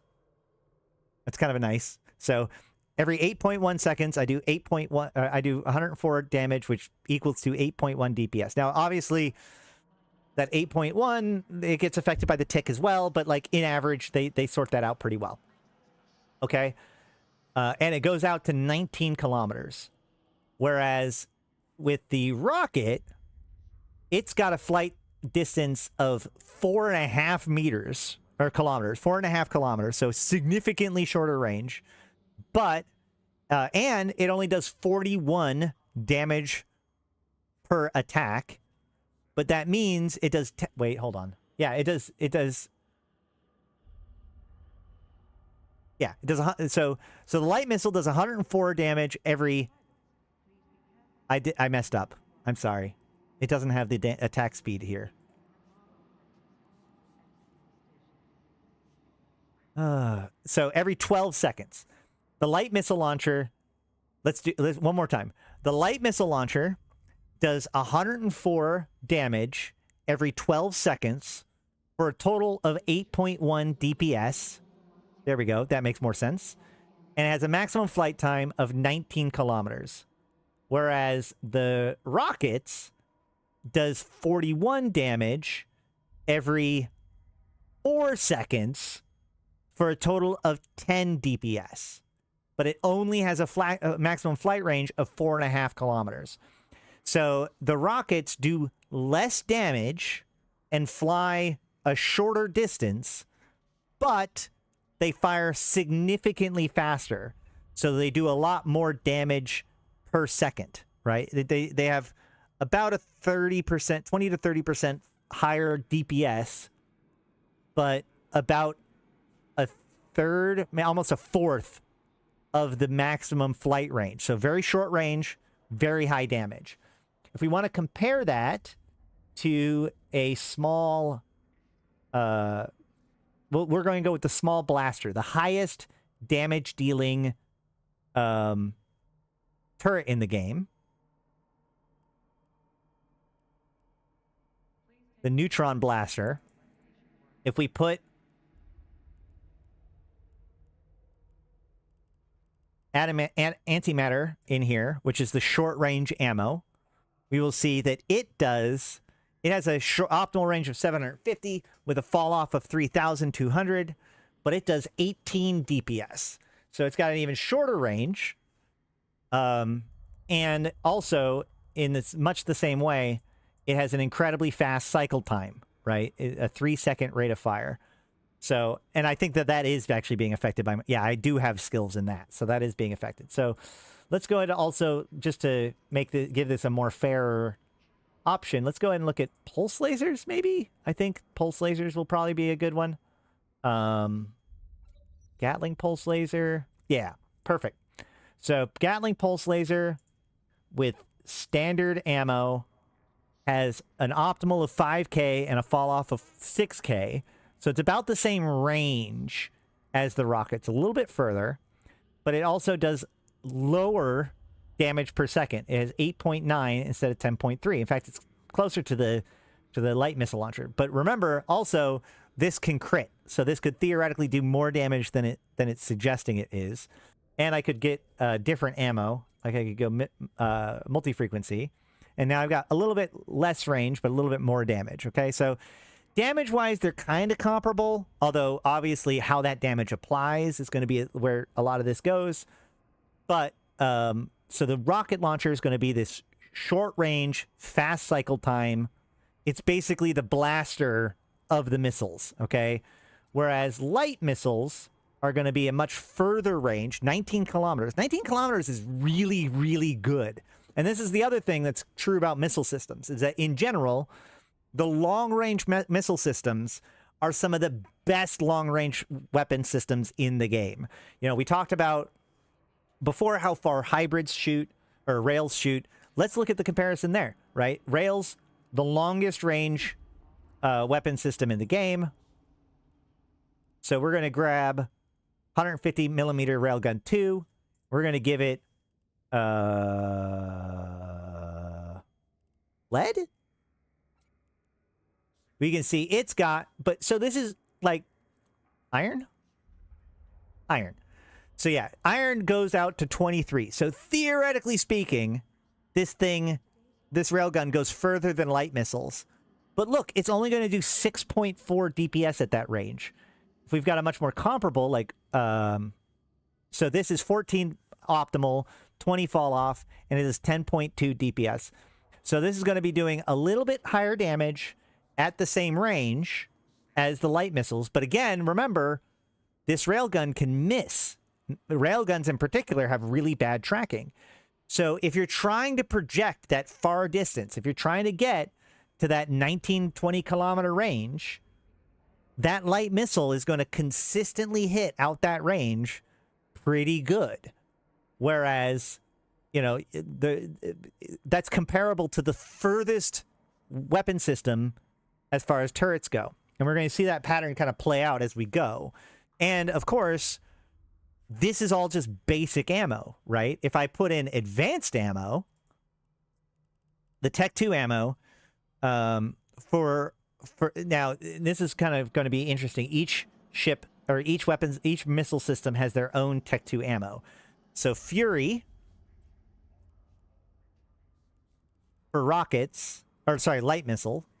Fury. Actually, let's go to comparisons. Compare. So we can see here that with rockets,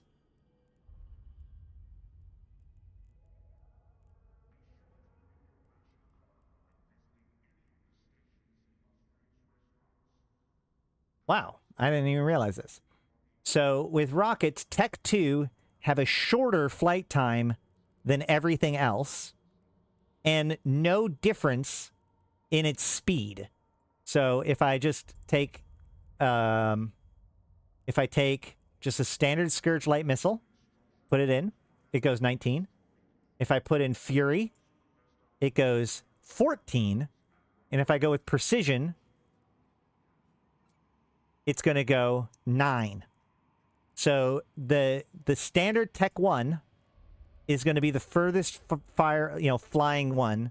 And then, of course, Navy ends up flying, the same as normal Tech 1. So in this, like with turrets, Tech 2 ammo tends to make the tracking of the ship, of the turret harder, worse. So it's application, right? In this case, we can see that Tech 2 is reducing my flight time by quite a bit. But also, look at this. The Fury is 69 meters for the explosion velocity, which is over 50% more than the explosion radius of the other weapon systems. But we can also see that it does a lot more damage. So this is kind of weird, right? Because it has a harder time applying that damage, but it does more damage. So even though it's going to be doing a smaller percentage of it, a smaller percentage of a larger number. So in the end, the Fury may be able to keep up. But this is where those details about how application work become so important. Because if you're firing at a target that's 69 meters big, then you're going to be applying all of this damage. Whereas if it's, this is going to be doing 83 damage, this is going to be doing 116 damage.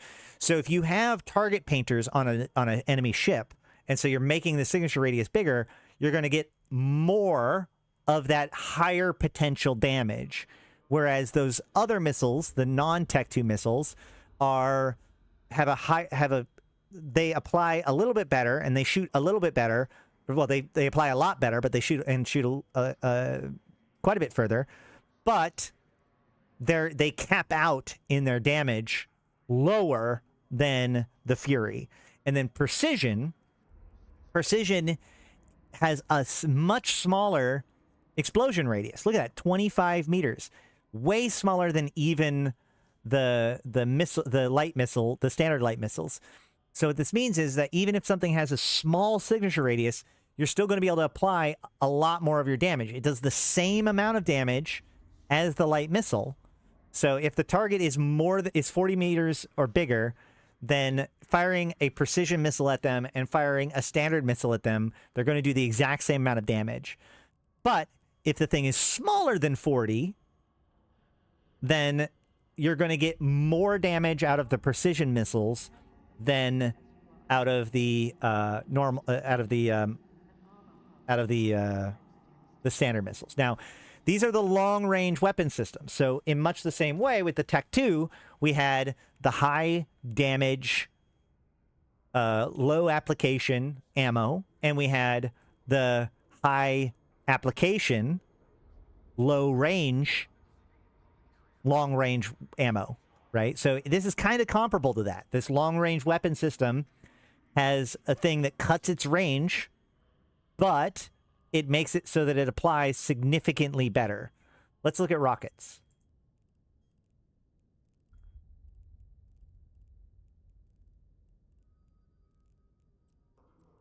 So with rockets,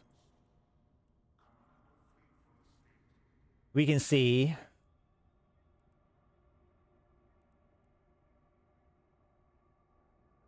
what?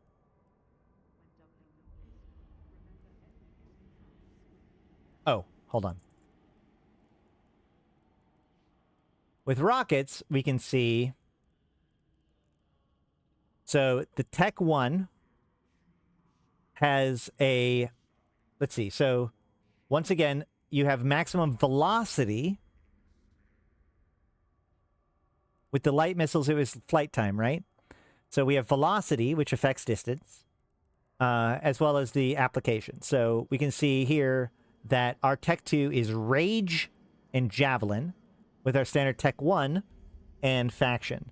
So the maximum velocity, we can see that the Scourge is the furthest shooting one. So now the Tech 2 actually increases its range, right?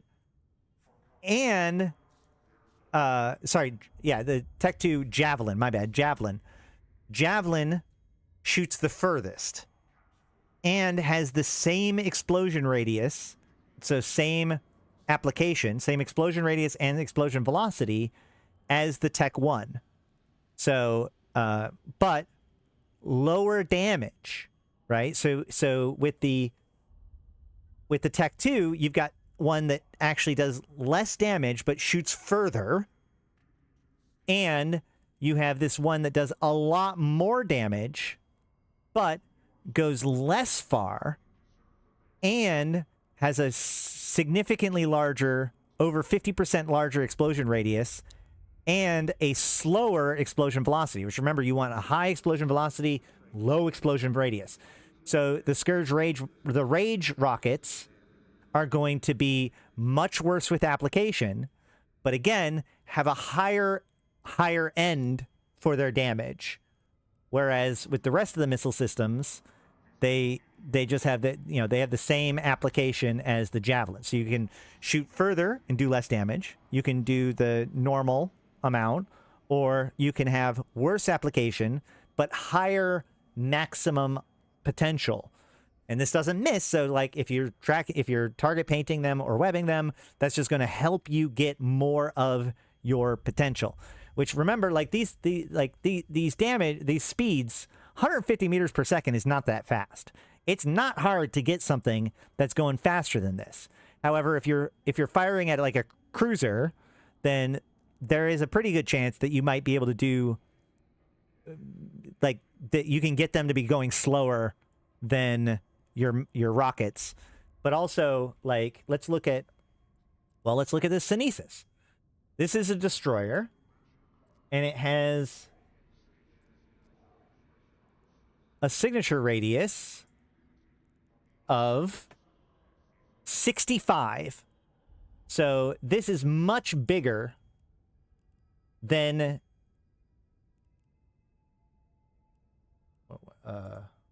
did I close that? No. So 65 is much bigger than any of these. So even though the Synesis is going to go faster than the explosion velocity, as we pointed out, like it's going to shift it out of the center, but you're still going to have to shift it quite a bit off the center before that 60-kilometer radius starts to get out from underneath that 20-kilometer radius. So rockets are probably going to apply pretty good to this Synesis, assuming that you can hit them. Whereas those light missiles,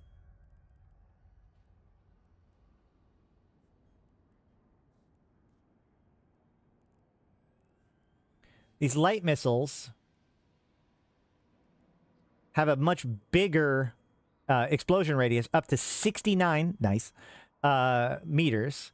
So compare that to this signature radius.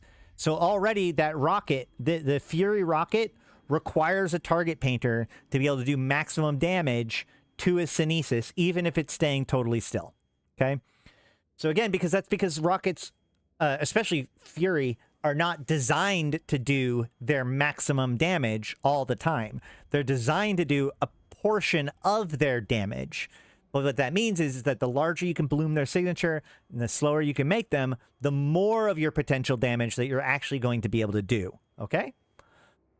So that is rockets and light missiles. So that is the small weapon systems. Now, when we move up to mediums, we run into something a little bit interesting. I told you that there's a short-range weapon system and there's a long-range weapon system for each type of missile systems, and there's only one launcher for each, okay? That isn't true. I lied.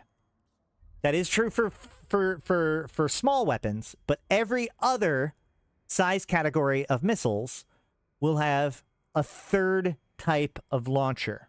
Okay, so let's go ahead and pull up the Gnosis. The Gnosis is the battlecruiser version of the SSCT ships. So it's the same as the Praxis, the same as the Synesis. It has bonuses for all weapon systems.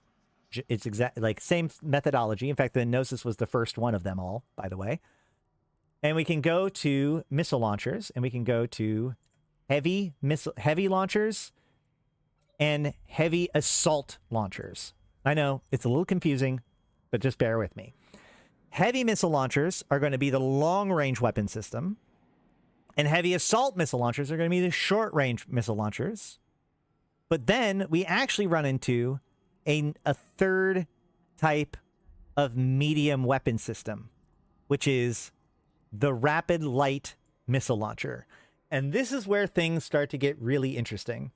So we will start with the heavy missile launcher. The heavy missile launcher uses heavy missiles, and we can see that it will do 186 kinetic damage every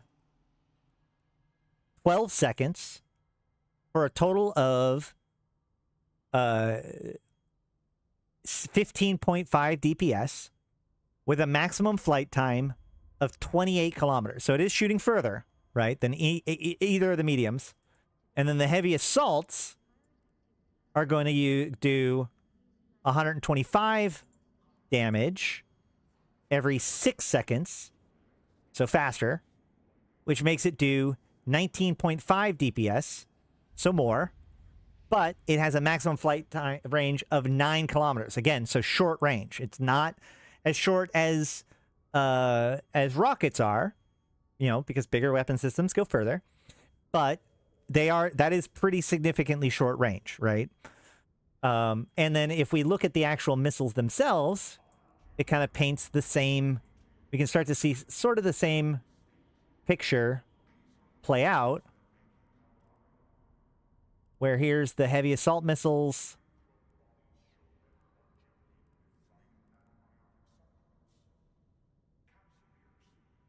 Oh, it's Scourge, right? Yeah. And here's the heavy missiles. And we can go explosion velocity, explosion radius, maximum flight time, kinetic damage. So we can see that the explosion radius of the, well, we have Fury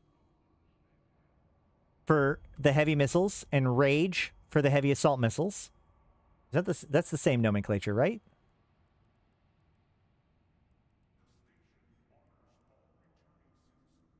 Oops. Yeah, Rage, Javelin. Okay, so the naming of the Tech 2 missiles are the same.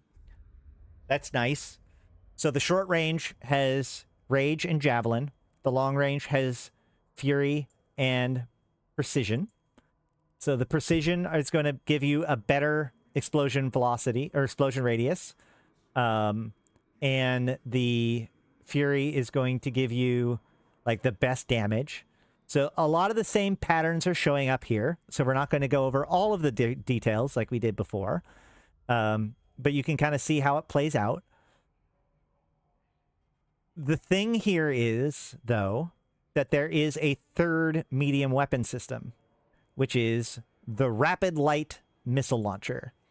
So this is one of the things that's really interesting about how missiles work and why missiles are so much better at applying down against lower tier targets. Each weapon system, each missile, each size category besides small, when it comes to weapon system or missiles, has a rapid version of the size category smaller, right? So medium weapon systems have a rapid light missile. Then the large weapon system has a rapid heavy missile. Now, for all but the capital one, what it does is it fires the long range version of the size category down, but it fires it significantly faster. Okay, so we can pull off these rocket launchers. If we go to light missile launchers, we can see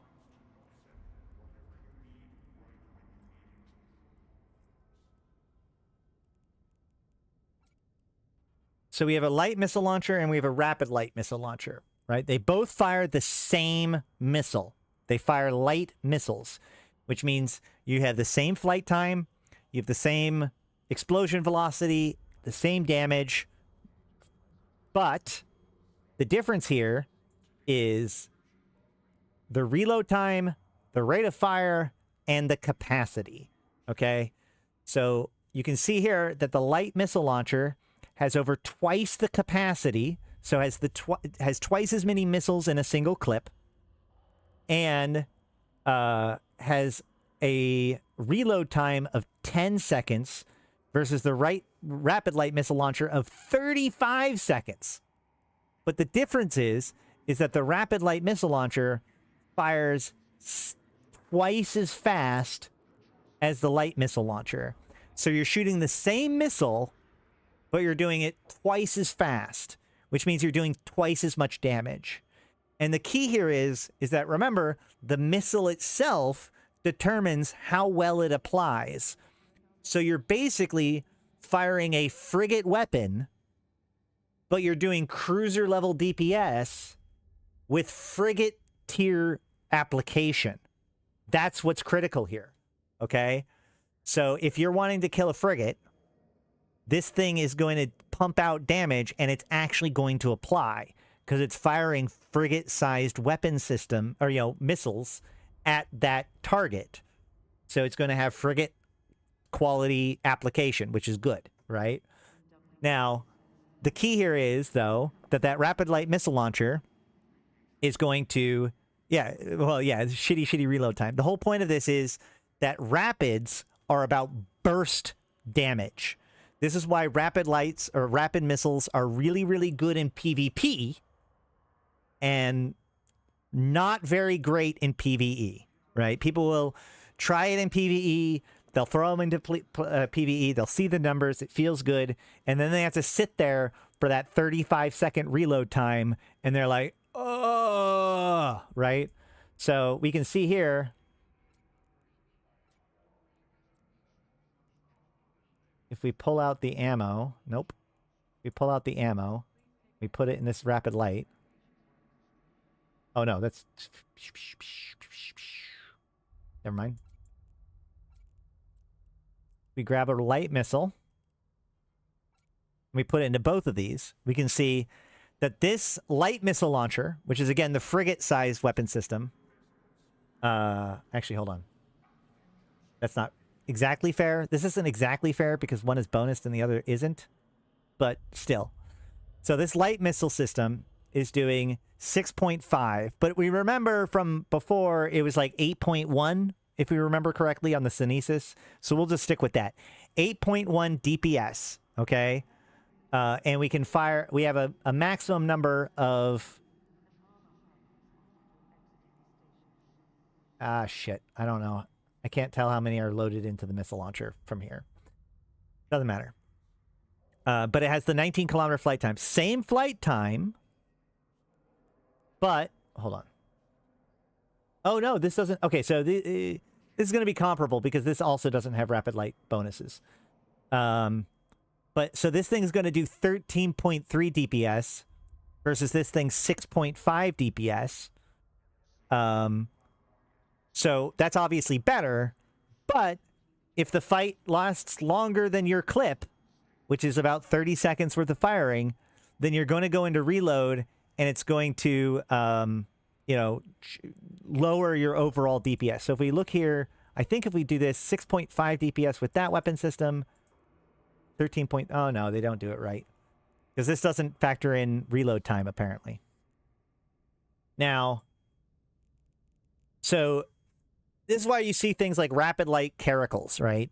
And this is also, like, we'll talk about this when we get to tanks, but shield and missiles have a tendency to kind of go hand in hand, and they both become very, very, very bursty in how they operate. Because with shields, you have a tendency to oversize them, or you go with ancillary shield boosters that are oversized. So you get these big bursts of hit points. And you have rapid lights, you've got this really bursty damage. But if the fight lasts more than 30 seconds, you're done. Does it show there? Hold on. Oh, yeah, you're right. You're right. So it's 10.4 DPS with reload time versus 6.4 DPS with reload time for the light missile launcher. But if you look here, like if we look at like the heavy missiles, which are, again, the lower damage of the two, we'll see that it does 15.5 DPS with 15.2 DPS with reload. So with all things considered, with reload, with the heavy missile launcher is actually going to do a little bit more damage than the rapid lights. But again, that rapid light is going to apply that damage so much better. Okay? Now, when it comes to the larger weapon systems, we kind of see the same things again. With cruise missiles being your long-range weapon system, and torpedoes being your short-range weapon system,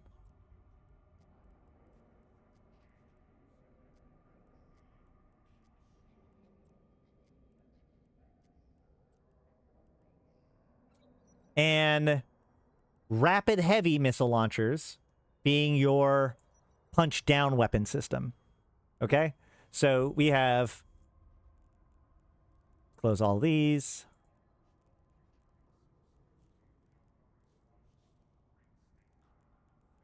So the cruise missile system, again, you've got Fury and Precision. They follow the same rules. So Fury is going to be very short, very bad application, very high potential, right? And let's look at exactly what that means. When we look at Fury missiles,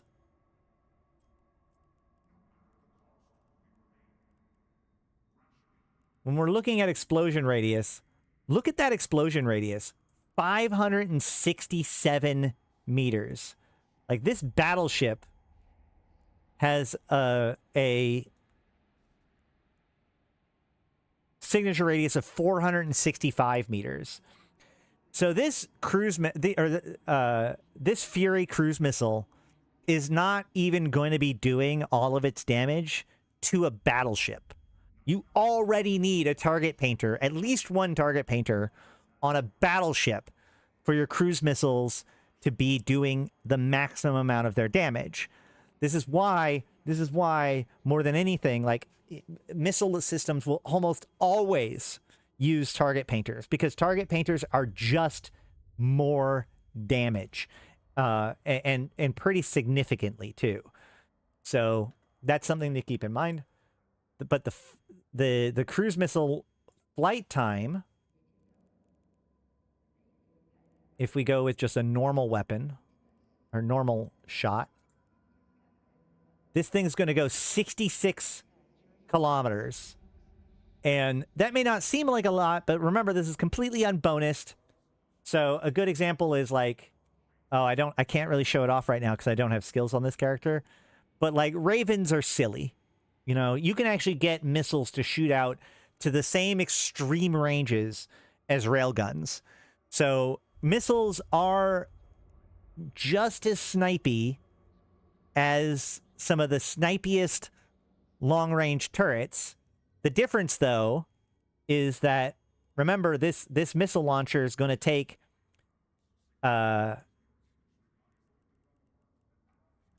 nope, it's on the missile itself. Flight time of 14 seconds. So it's going to take 14 seconds, possibly longer. I mean, like, because if you have skills and if you have, other stuff that extends its flight time, like when we talk about extending its range, you're either going to make them go faster or you're going to extend the flight time. And there are skills to do both. But that means that it's going to take 14 seconds, which is an eternity, to get to the enemy target. So, if you're like trying to snipe somebody who's trying to warp off, obviously a missile system isn't going to be great for that, because you're going to have to wait for that missile to go all the way to the enemy. Whereas like a railgun, you hit up one, they blow up, you're done. But if you don't care about the time, because you've got two big fleets coming after each other, You know, the railgun's going to give up a bunch of its damage in order to be able to fire that far. Whereas all of those Ravens, they're going to shoot those missiles. And sure, it's going to take you, 15, 20 seconds for those missiles to hit target. But when they do, it's over. Now, the fun thing about this is that it means when you're playing with these missile systems, with turrets, you're kind of trying to figure out the transversal, and you're trying to match their vector with your vector to kind of minimize the transversal velocity and all that sort of stuff. With missiles, you play a totally different game, which is that you guess how many missiles will it take to kill your enemy, right? And then you count your missiles, right? So often in like a mission, I know that it'll take 2 to 3 missiles to kill an enemy. So I'll shoot the missile, and then I'll count the cycles, 1, 2, 3, and then I'll down cycle the missiles. And I'll start shooting at another target, knowing that target, that first target, is already dead. He's already dead. He just doesn't know it yet. And if I keep shooting missiles at that other target, I'm going to actually waste missiles. I'm going to waste ammunition by having missiles in flight towards a target that is already dead. So I'll put my target painters on a target, shoot 3 missiles, and then pick a new target and start shooting missiles on that. And then as soon as that first target dies, I turn off the target painter and I get the target painter on the second target before the missiles, before the next wave of missiles hit, preferably, and then keep going. So it's a little bit of a different gameplay. It's kind of fun. I like it. But so that's kind of how fighting with missiles are like. You have to count your missile shots, especially at these with like cruise missiles. Now torps.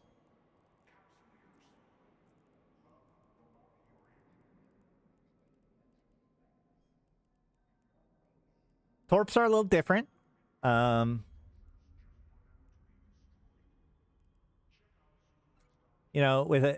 have only a 13-kilometer maximum flight range. So again, very, very short with torps, right? Very, very, very short compared to a lot of other weapon systems on a battleship level. But they also do a ton of damage.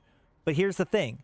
You thought the explosion radius was bad on cruise.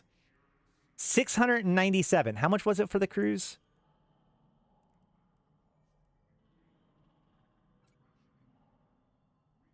Yeah. The worst, we were talking about how bad the explosion radius for the cruise missile was. It's 567. The torpedo rage, the equivalent for torpedoes, is 697, which basically means unless you're shooting at a capital, you are not doing your maximum damage with rage torpedoes, which means bring all the target painters, please. So that's a critical piece to this. Now, the normal explosion radius is 405, which is still going to be a lot more than the 330 of the cruise missiles. So torps are going to be very short range, extremely large signature radius. So it's going to be all about how much you can bloom their signature radius, period. I started EVE because of Wingspan and their bomber videos, trained them to torp bombers, and found out how quick and fast an Acero can munch a torp bomber. Yeah, that's the problem, right? Is that one of the fun things is that there actually is a frigate that can shoot torpedoes. It's the only frigate that can use large weapon systems in the game on a practical level. So if we go to our ship tree, we can find stealth bombers. Now, stealth bombers can use bombs, which is another topic for another day, but they also can fit torpedoes. And they give a bonus to flight time and velocity. And you can see that it has a big reduction in the power grid and the power grid requirements of torpedoes, which is what allows it to be able to fit them, right? So stealth bombers are really, really cool at assassinating things. And if you need to get damage on a very small platform, very agile platform, it's cloaky, it's a frigate, if you need to go after a structure, and you're worried about being disrupted and you can't really fight the defense, but you just want to put damage on the target, stealth bombers are great for that because they're bringing a battleship weapon on a frigate. But I don't see any application bonuses here. So basically, yeah, if you try to use a stealth bomber on a frigate, you're going to see how little damage. I said you'll always do some amount of damage, but boy, is that word some doing a lot of... Sometimes that sum is 1.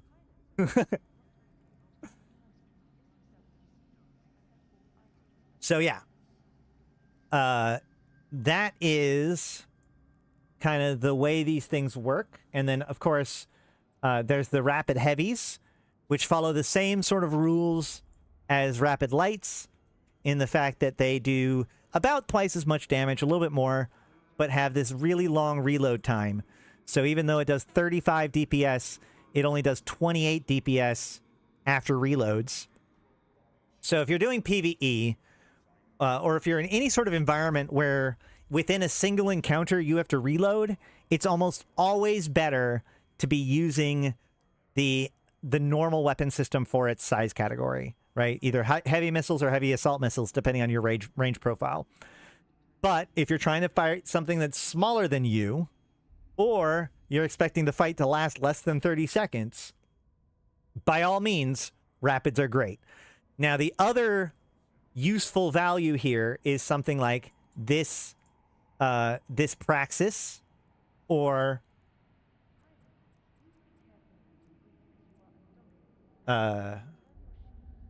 like, well, we'll talk about the details in a second. But so like there are some ships like the Praxis and like the Rattlesnake or whatever that have not only missile bonuses but also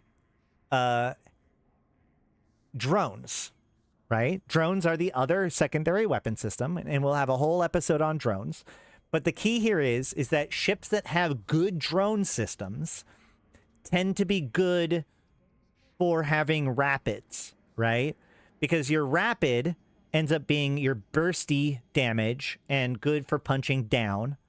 And then your drones help cover that gap where you can't damage things because you're in reload, right? So the Praxis in particular, because it has not only this missile bonus, but also the drone bonus, rapid heavies end up being very good for the Praxis. There's one other reason why rapid heavies are really good on the Praxis specifically. And right now, every single one of you new pilots, anybody who's less than a month in the game, anybody who's still alpha, pay attention, perk up, look at me, because this is the critical thing. This is, if you take nothing out of this, this is what it is for you, okay? Alphas can only train, they can train Tech 2 small weapons, they can train Tech 2 medium weapons, they can only train Tech 1 large weapons, right? So, for instance, if I want to train this Tech 2 missile system, you can see this is Omega only, right? This Torpedo Launcher 2 is Omega only. This this rapid heavy missile launcher, a battleship weapon, is alpha friendly. Why is that? Well, as it turns out, the missile launchers themselves don't actually take, like, the missile launchers are based off of the missile that it shoots, not the size category of the weapon. So, rapid light missile launchers take light missile skills, which is, again, a frigate-sized weapon skill, and rapid heavy missile launchers take heavy missile skills, which is a medium weapon system. And alphas can train Tech 2 medium weapon systems, which means rapid heavy missile launchers are the only battleship weapon that an alpha can train the Tech 2 variant of. Boom.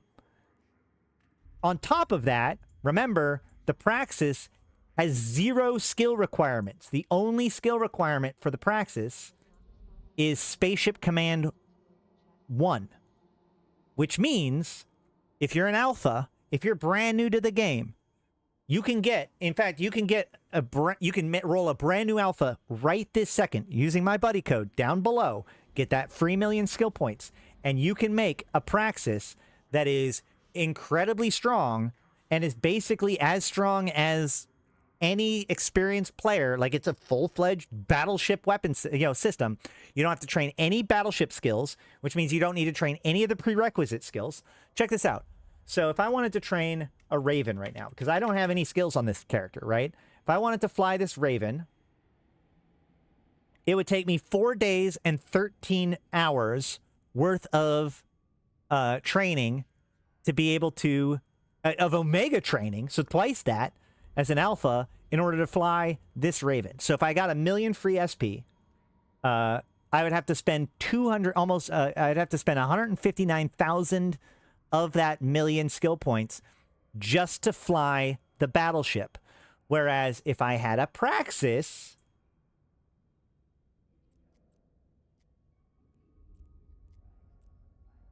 come on.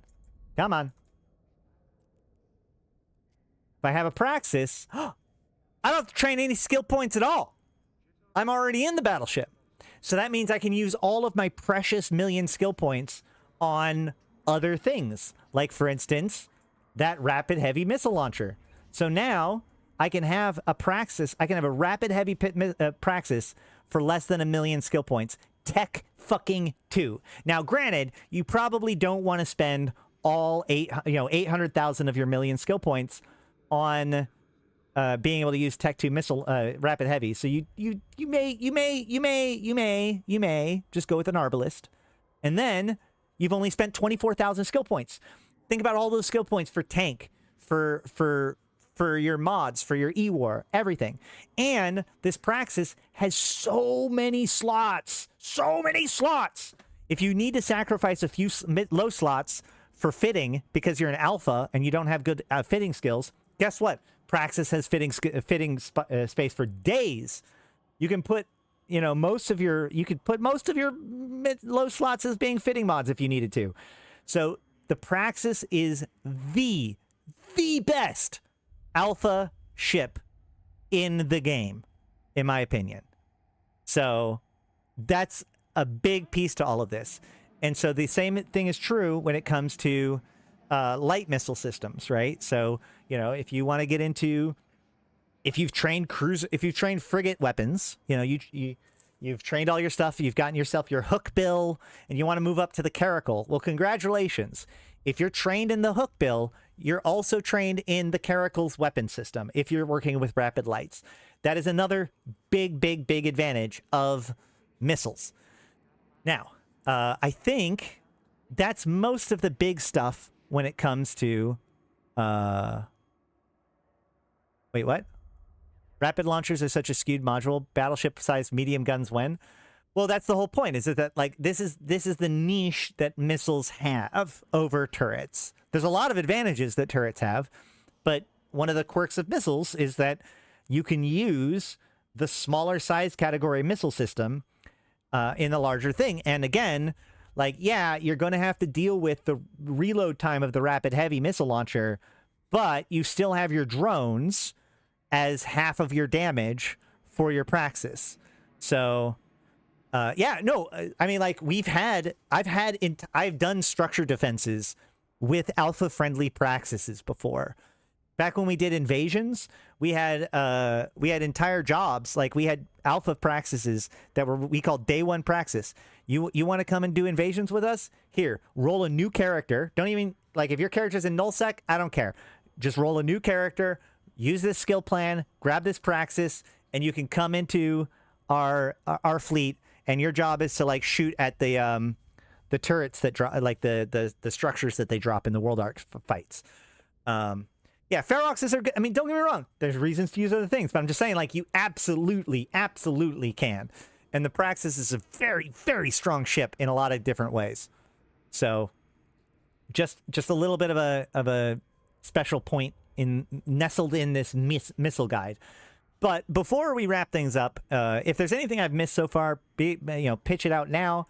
But there is one more thing that I want to talk about when it comes to missile launchers, which is that they have auto-targeting missiles, which used to be called friend or fire missiles, well, actually, I guess there's two more things. So the auto-targeting missile launchers, effectively, what they do is, normally with a weapon system, you have to lock a thing, you have to select your active target, you have to hit F1 or whatever, and it fires at that target.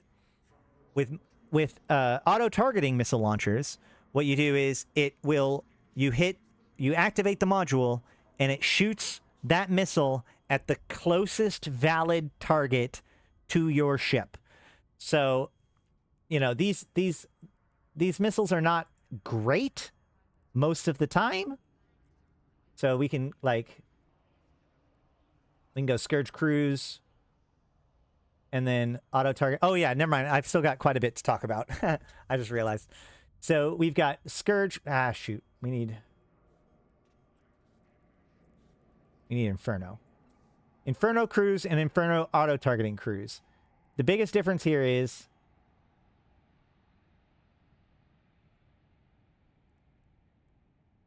what the heck is structure damage? Oh, damage resistance. Got it. So thermal. Oh, sorry. So the cruise missile is going to do 375 damage, and the auto-targeting cruise missile is 281 damage.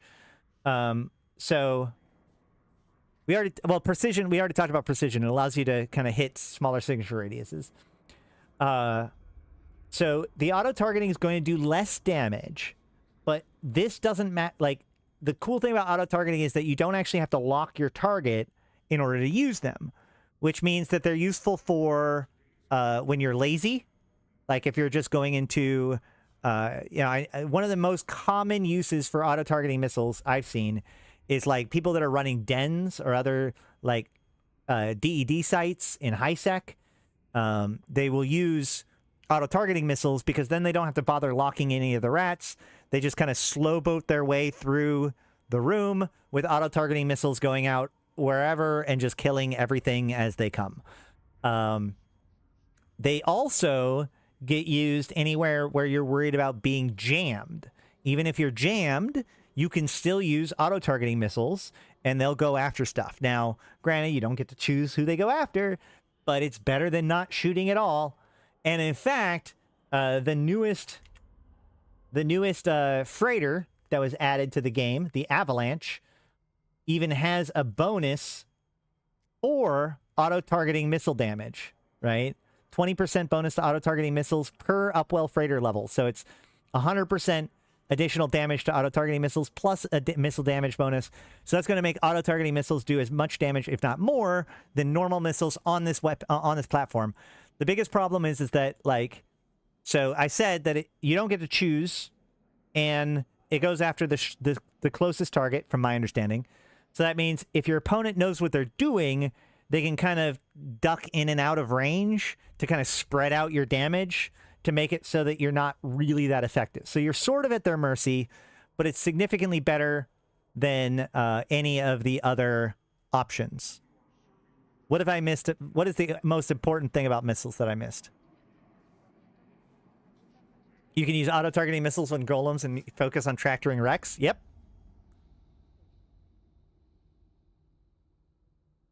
The missile knows where it is at all times. It's because it knows where it isn't. Yeah. Okay. Yep. The missile knows where it is because it knows where it isn't. Yes. How exactly would they know that you're using autos? Because you're in an avalanche.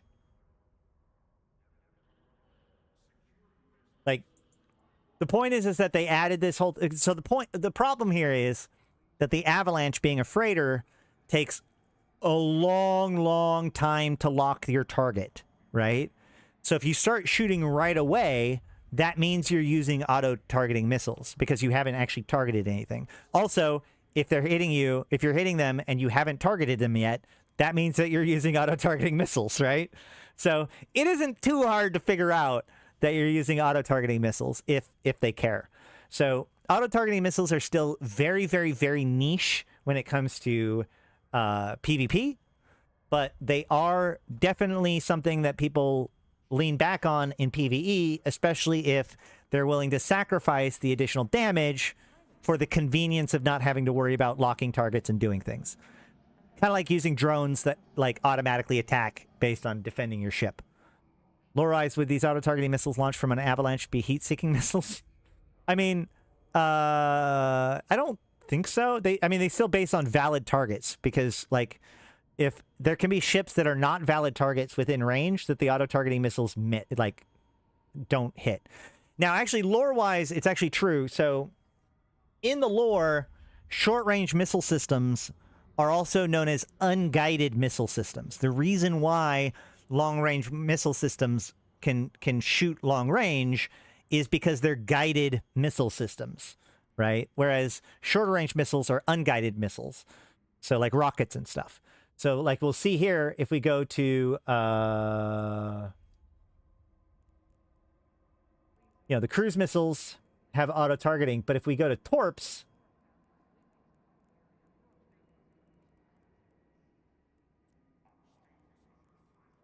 torps do not have auto-targeting missiles. Auto-targeting missiles are only for the long-range or guided missile systems. Now, it used to be that there were some skills that only worked with guided, or they mentioned guided versus unguided, and it was kind of confusing. But last I checked, they got rid of all of those. So let's go ahead and check.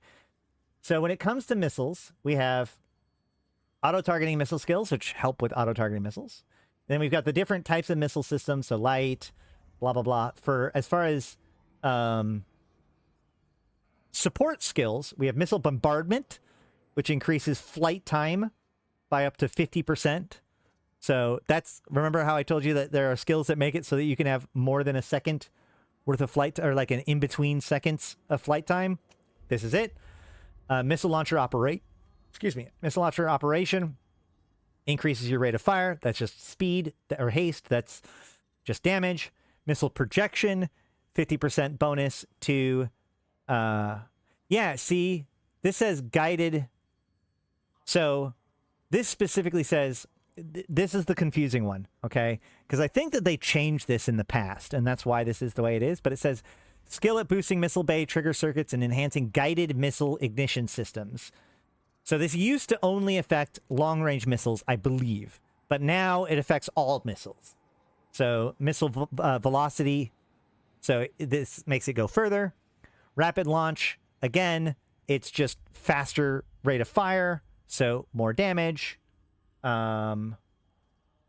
Navigation prediction increases the factor of target's velocity for all missiles. So this effectively helps your explosion velocity versus their velocity. Warhead upgrades is just additional 10% damage. Over here we've got guided missile precision, which again is kind of confusing because it's all missiles, but this is the effective signature radius. So it allows you to apply better based on their signature radius versus your explosion radius. And I think that's it, right? When it comes to support skills. There is one other special type of missile, which is defender missiles. Defender missiles used to be that a defender missile was like they shot down other missiles. Remember how I told you that like a missile is a thing in space that could take damage from things like smart bombs theoretically? Well, it used to be that defender missiles were missiles that shot at other missiles. But in I think the Citadel expansion, they actually changed them. So now defender launchers, first of all, they only can be fit on command destroyers. Or no, they can only be fit on destroyers. So let's go ahead and grab that Synesis.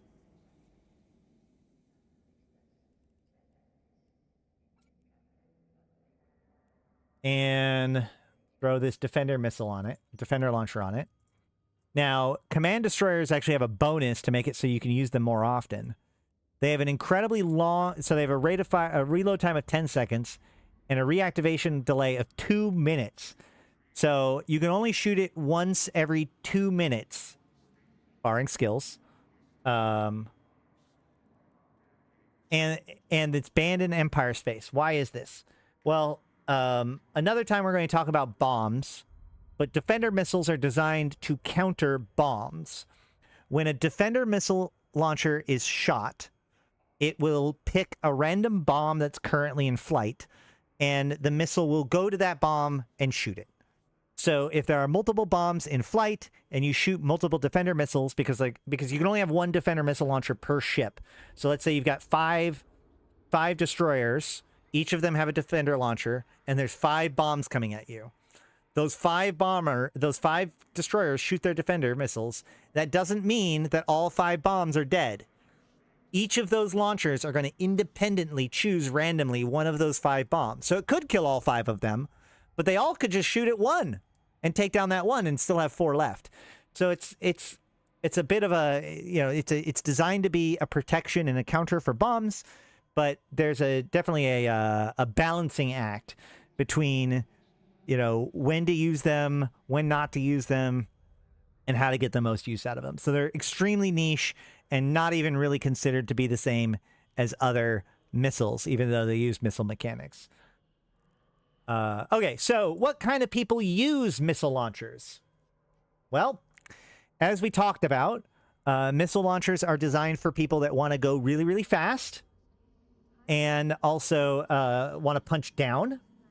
And then also want to make sure that their own velocity and transversal are not a factor in the actual fighting, right? Turrets, you might outtrack yourself. So what we end up seeing is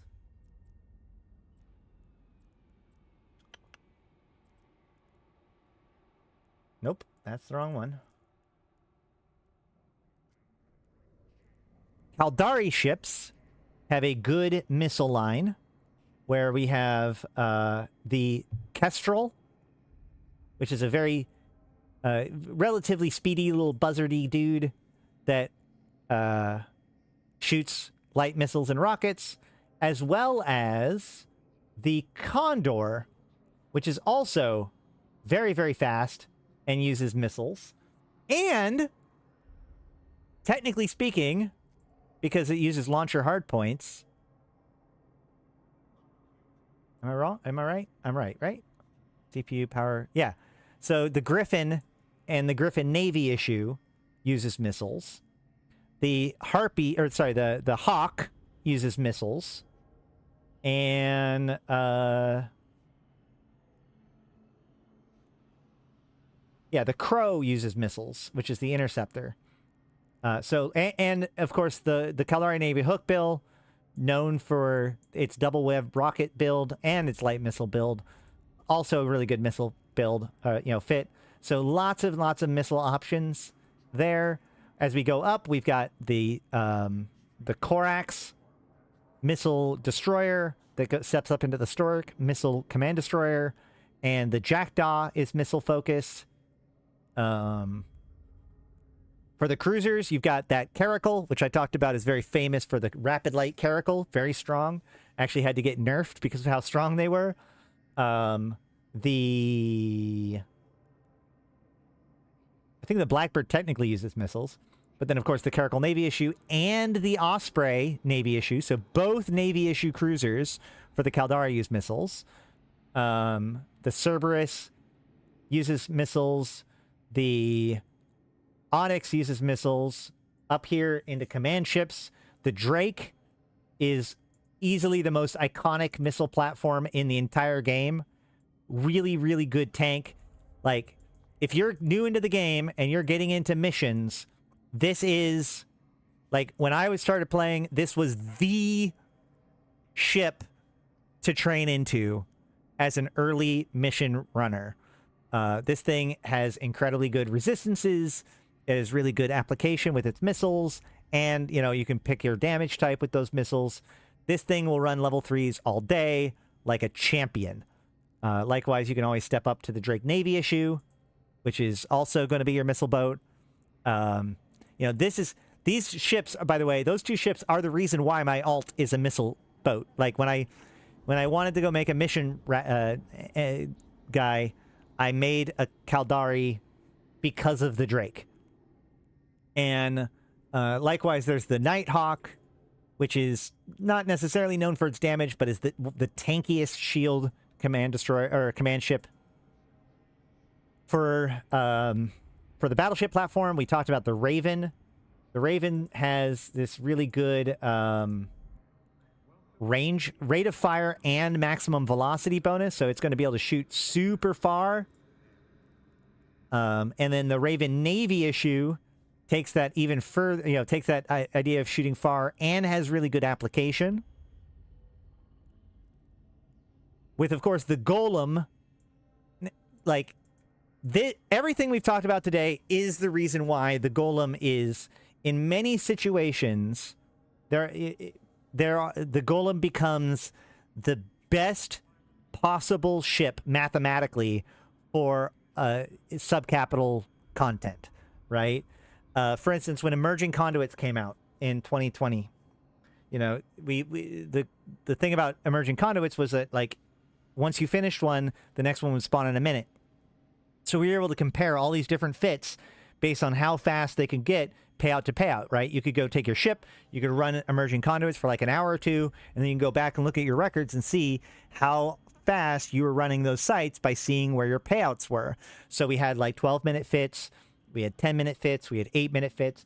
The Golem was mathematically the best, you could prove it, the best ship in the game. Because remember, there's no random number generation when it comes to missiles. So if you can guarantee that application, you're done, right? And I don't know why, I seriously don't understand why CCP did this. This is like, the Golem is so strong. You can see here this Paladin, right? It has armor, repair, energy damage, activation cost, optimal range, and that's all good, right? Damage, range, cool.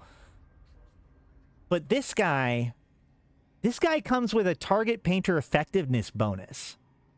So remember how I talked about like how cruise missiles and torpedoes are really hard to be able to do their maximum damage because you need to have target painters on the opponent in order to make them big enough to be able to do your maximum damage? Well, guess what? This thing not only has a bonus to its explosion velocity, a 25% bonus to its explosion velocity, which means that you're going to be able to catch things that are going faster, so you don't need to web them as much, but also your target painter gets a 50% effectiveness bonus. So the double target painter Golem just fucking dunks shit. Even small stuff. This thing can apply so well. It is so good. This is one of the reasons why the Golem is considered, in a lot of situations, the top Marauder. Now, you know, whatever. But in addition to that, you also have the Widow, which does missiles, and the Scorpion that does missiles, but those are mostly jam platforms.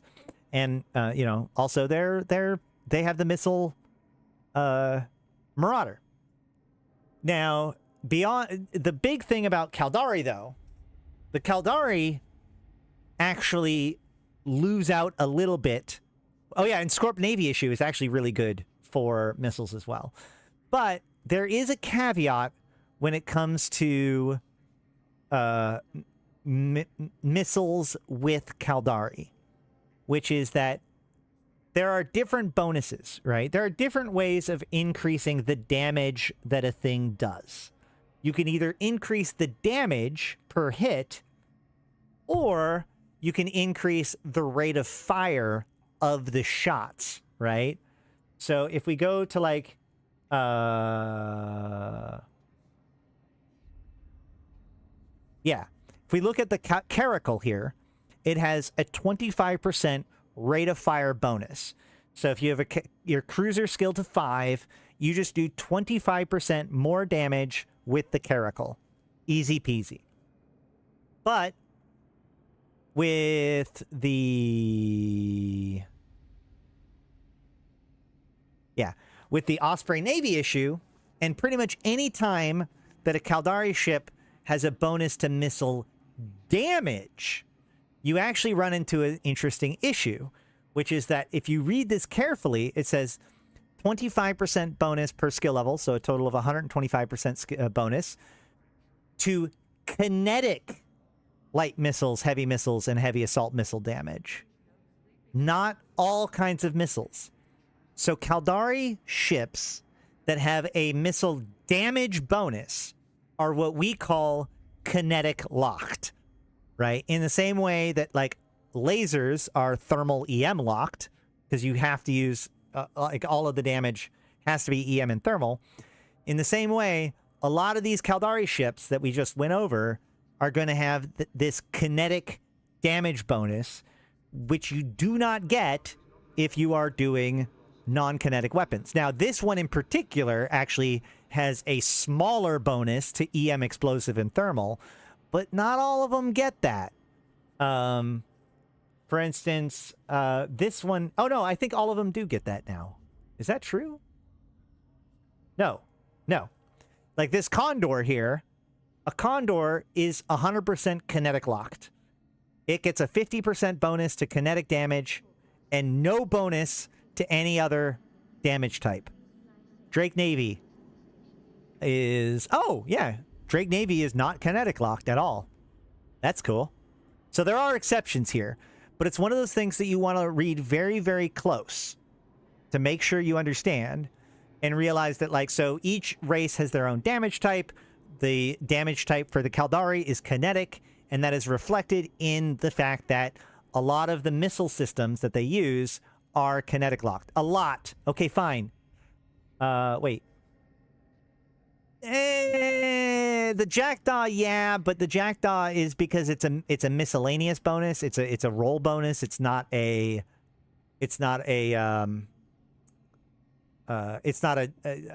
skill bonus. So that's a little different too. But my point is that there's a lot of Caldari ships that are kinetic locked. And so the important thing to do is like read it carefully, you know, to see whether or not, like this one here, the Cerberus, you know, we showed off like the Dark Cerberus, right? Well, the Cerberus, why isn't the Cerberus good in other weathers? Well, because the Cerberus is kinetic locked. It does 25% more damage with kinetic missiles than any other kind of missiles. Therefore, you know, you can shoot other types of missiles, but you're giving up 25% of their damage bonus by doing so. The other race, however, that is good at missiles is known for flexibility, and that is the Minmatar. The Minmatar Republic also has a lot of missile ships. You have the Breacher. You have, like, not the Firetail, but the Vigil Fleet issue, which, by the way, the Vigil Fleet issue, missiles plus target painter bonuses, so good. You know, you have even the Probe is... Yeah, the Probe Fleet issue uses missiles. One of the two here... Yeah, the Jaguar uses missiles. The Talwar is a missile boat. The Svipul, not a missile boat. So the only Tech 3 destroyer that does missiles is the Caldari. Wait, what? Oh! Huh. I always thought it was target painter. I guess it is webs. My bad. My bad. It's a web bonus. That's also pretty good. So, like, yeah, you think that the hook bill's good. The Vigil Fleet issue is really good in the same role as the hook bill. I digress. Bellicose is missiles, and that is Bellicose. You know, like there's the Bellicose and the Caracal kind of match up against each other. The Caracal takes the cake a lot of the time, but the Bellicose comes with that target painter bonus. So like, and the nice thing about target painters is that like it's the gift for your whole fleet. So if you have a fleet of Caracals and a Bellicose, that Bellicose is going to be helping all of your ships apply better damage, which is really cool. Let's see. There's less missile boats over here in the Caldari, or in the Mimitar side. But, you know, we still have the Cyclone and the Cyclone Fleet issue and the Claymore and a lot of the battleships are actually really confusing because they can basically use both missiles and turrets effectively as good. So they can be either way. So yeah, you see that. Another race, actually, a little odd one. Turns out, so a little bit of a lore thing here.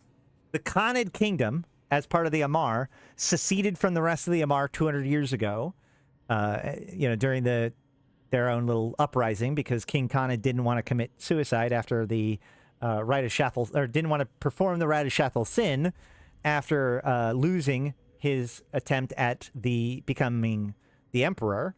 So they left the empire, but they are still part of the empire. In fact, they've been let back in. But because of the fact that they were outside of the empire, they had to get friends from other places. It turns out that the Khanid ended up becoming friends with Lidai, which Lidai is the Caldari mega corporation that works the most on the missile weapons. So because of that, you can see that the ships that are associated with Khanid often have at least missile hardpoints, if not bonuses, right? And you can tell Khanid because they're black, right? So like this ship here, right? This is a Khanid ship. So likewise, if we go to the Arbitrator, we'll see that while it doesn't have bonuses for missiles, it does have hard points for missiles. So this can be a missile boat. Likewise, you know, a lot of these, like the Prophecy. The Prophecy has missile hard points because the Damnation is a Khanid ship. So there is actually missile boats sprinkled in to the Amar. They're not as good as the Mimitar and Caldari at being missile boats, but they still exist, at least as an option, right? The Dragoon has as many missile hardpoints as there are turret hardpoints. So once upon a time there was a Galente missile boat, but they changed it. Well, there still is a Galente missile boat. The Nemesis. Aha. So, but the other thing is that because they're so good at being kitey, this is why the Mordu's Legion likes missile ships, right? Mordu's Legion are designed to be very, very, very fast shield ships that keep range and zip around. And so they also use missiles in their complement.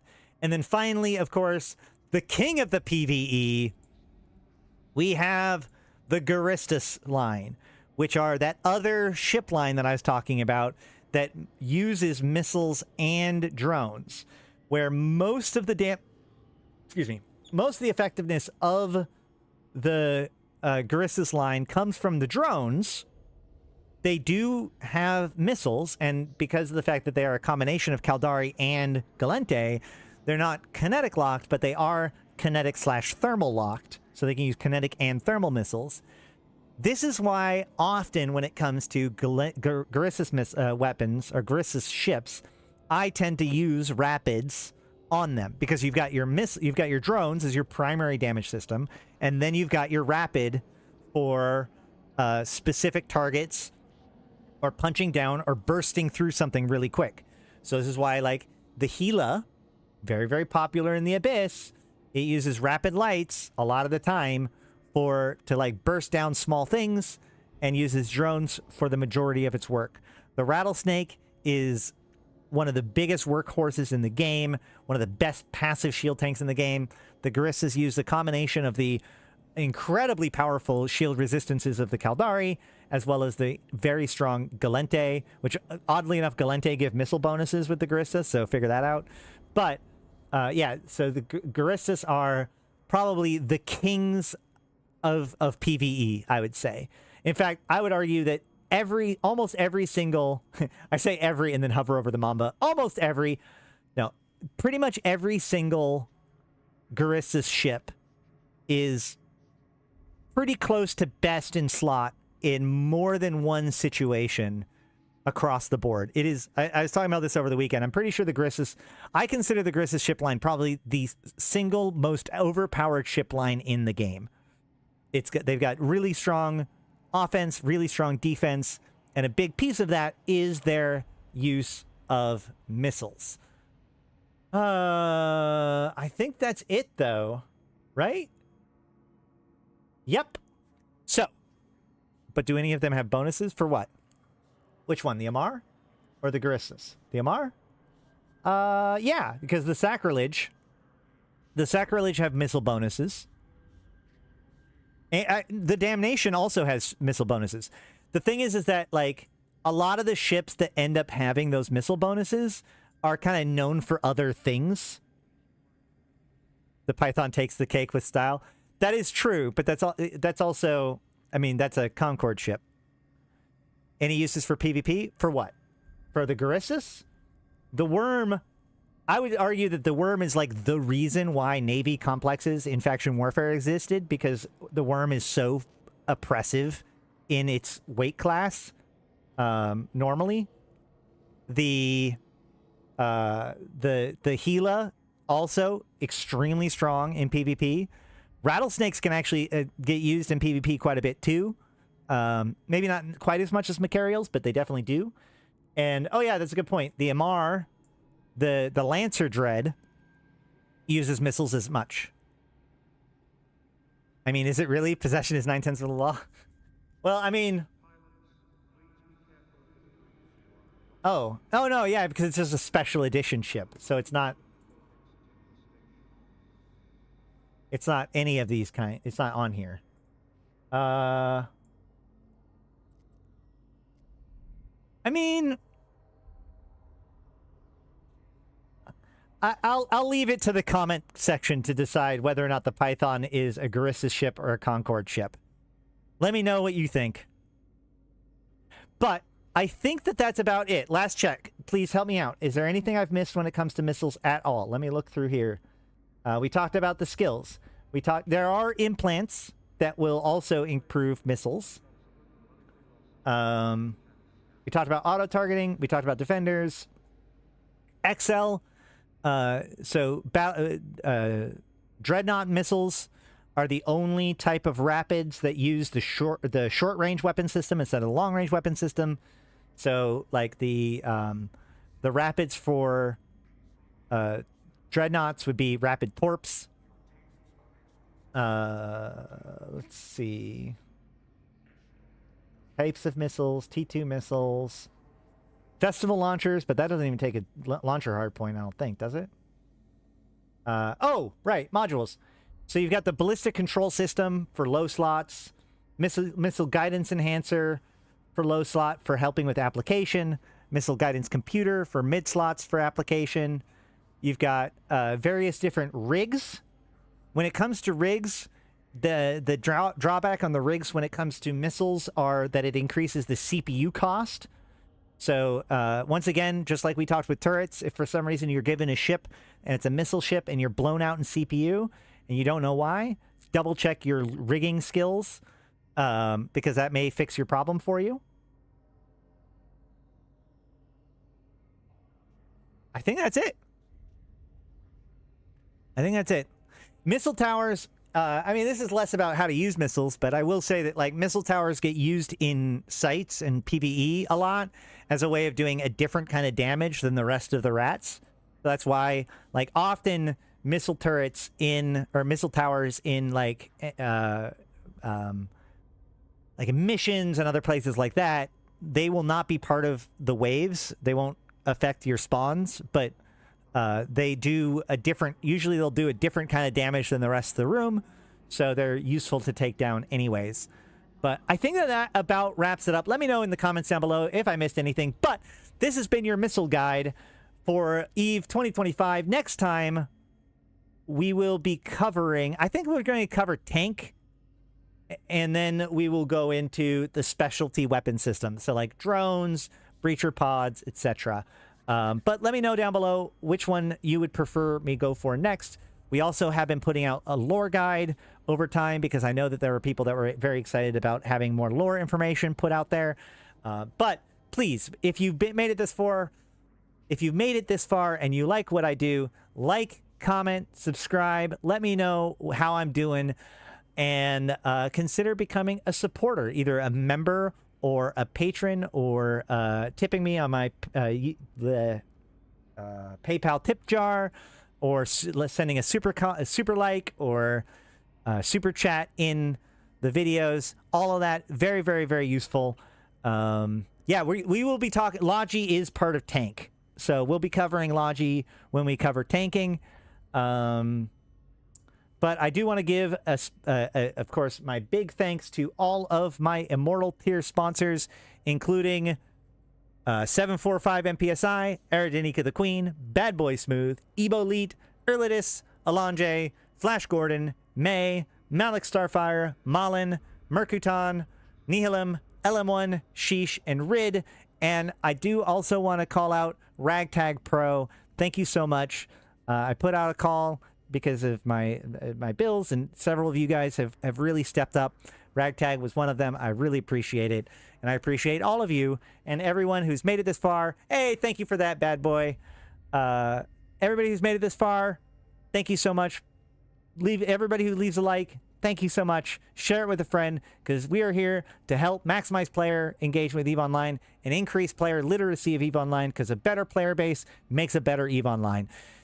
So with all that said, I have been Astronauthy. I've been playing this game since 2010, talking about it since 2012, and I'm here to put EVE into context for you, my fellow Empyreans. Thank you all for coming, and until next time, I'll see you in space. And we're really going to go this time, because I think that pretty much covers everything for the stream. 07, guys. See you tomorrow. Probably.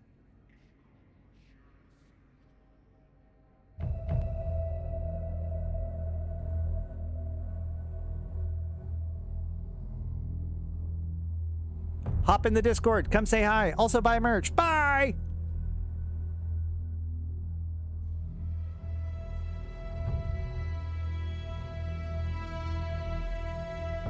Bring on the wrecking machine.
For every city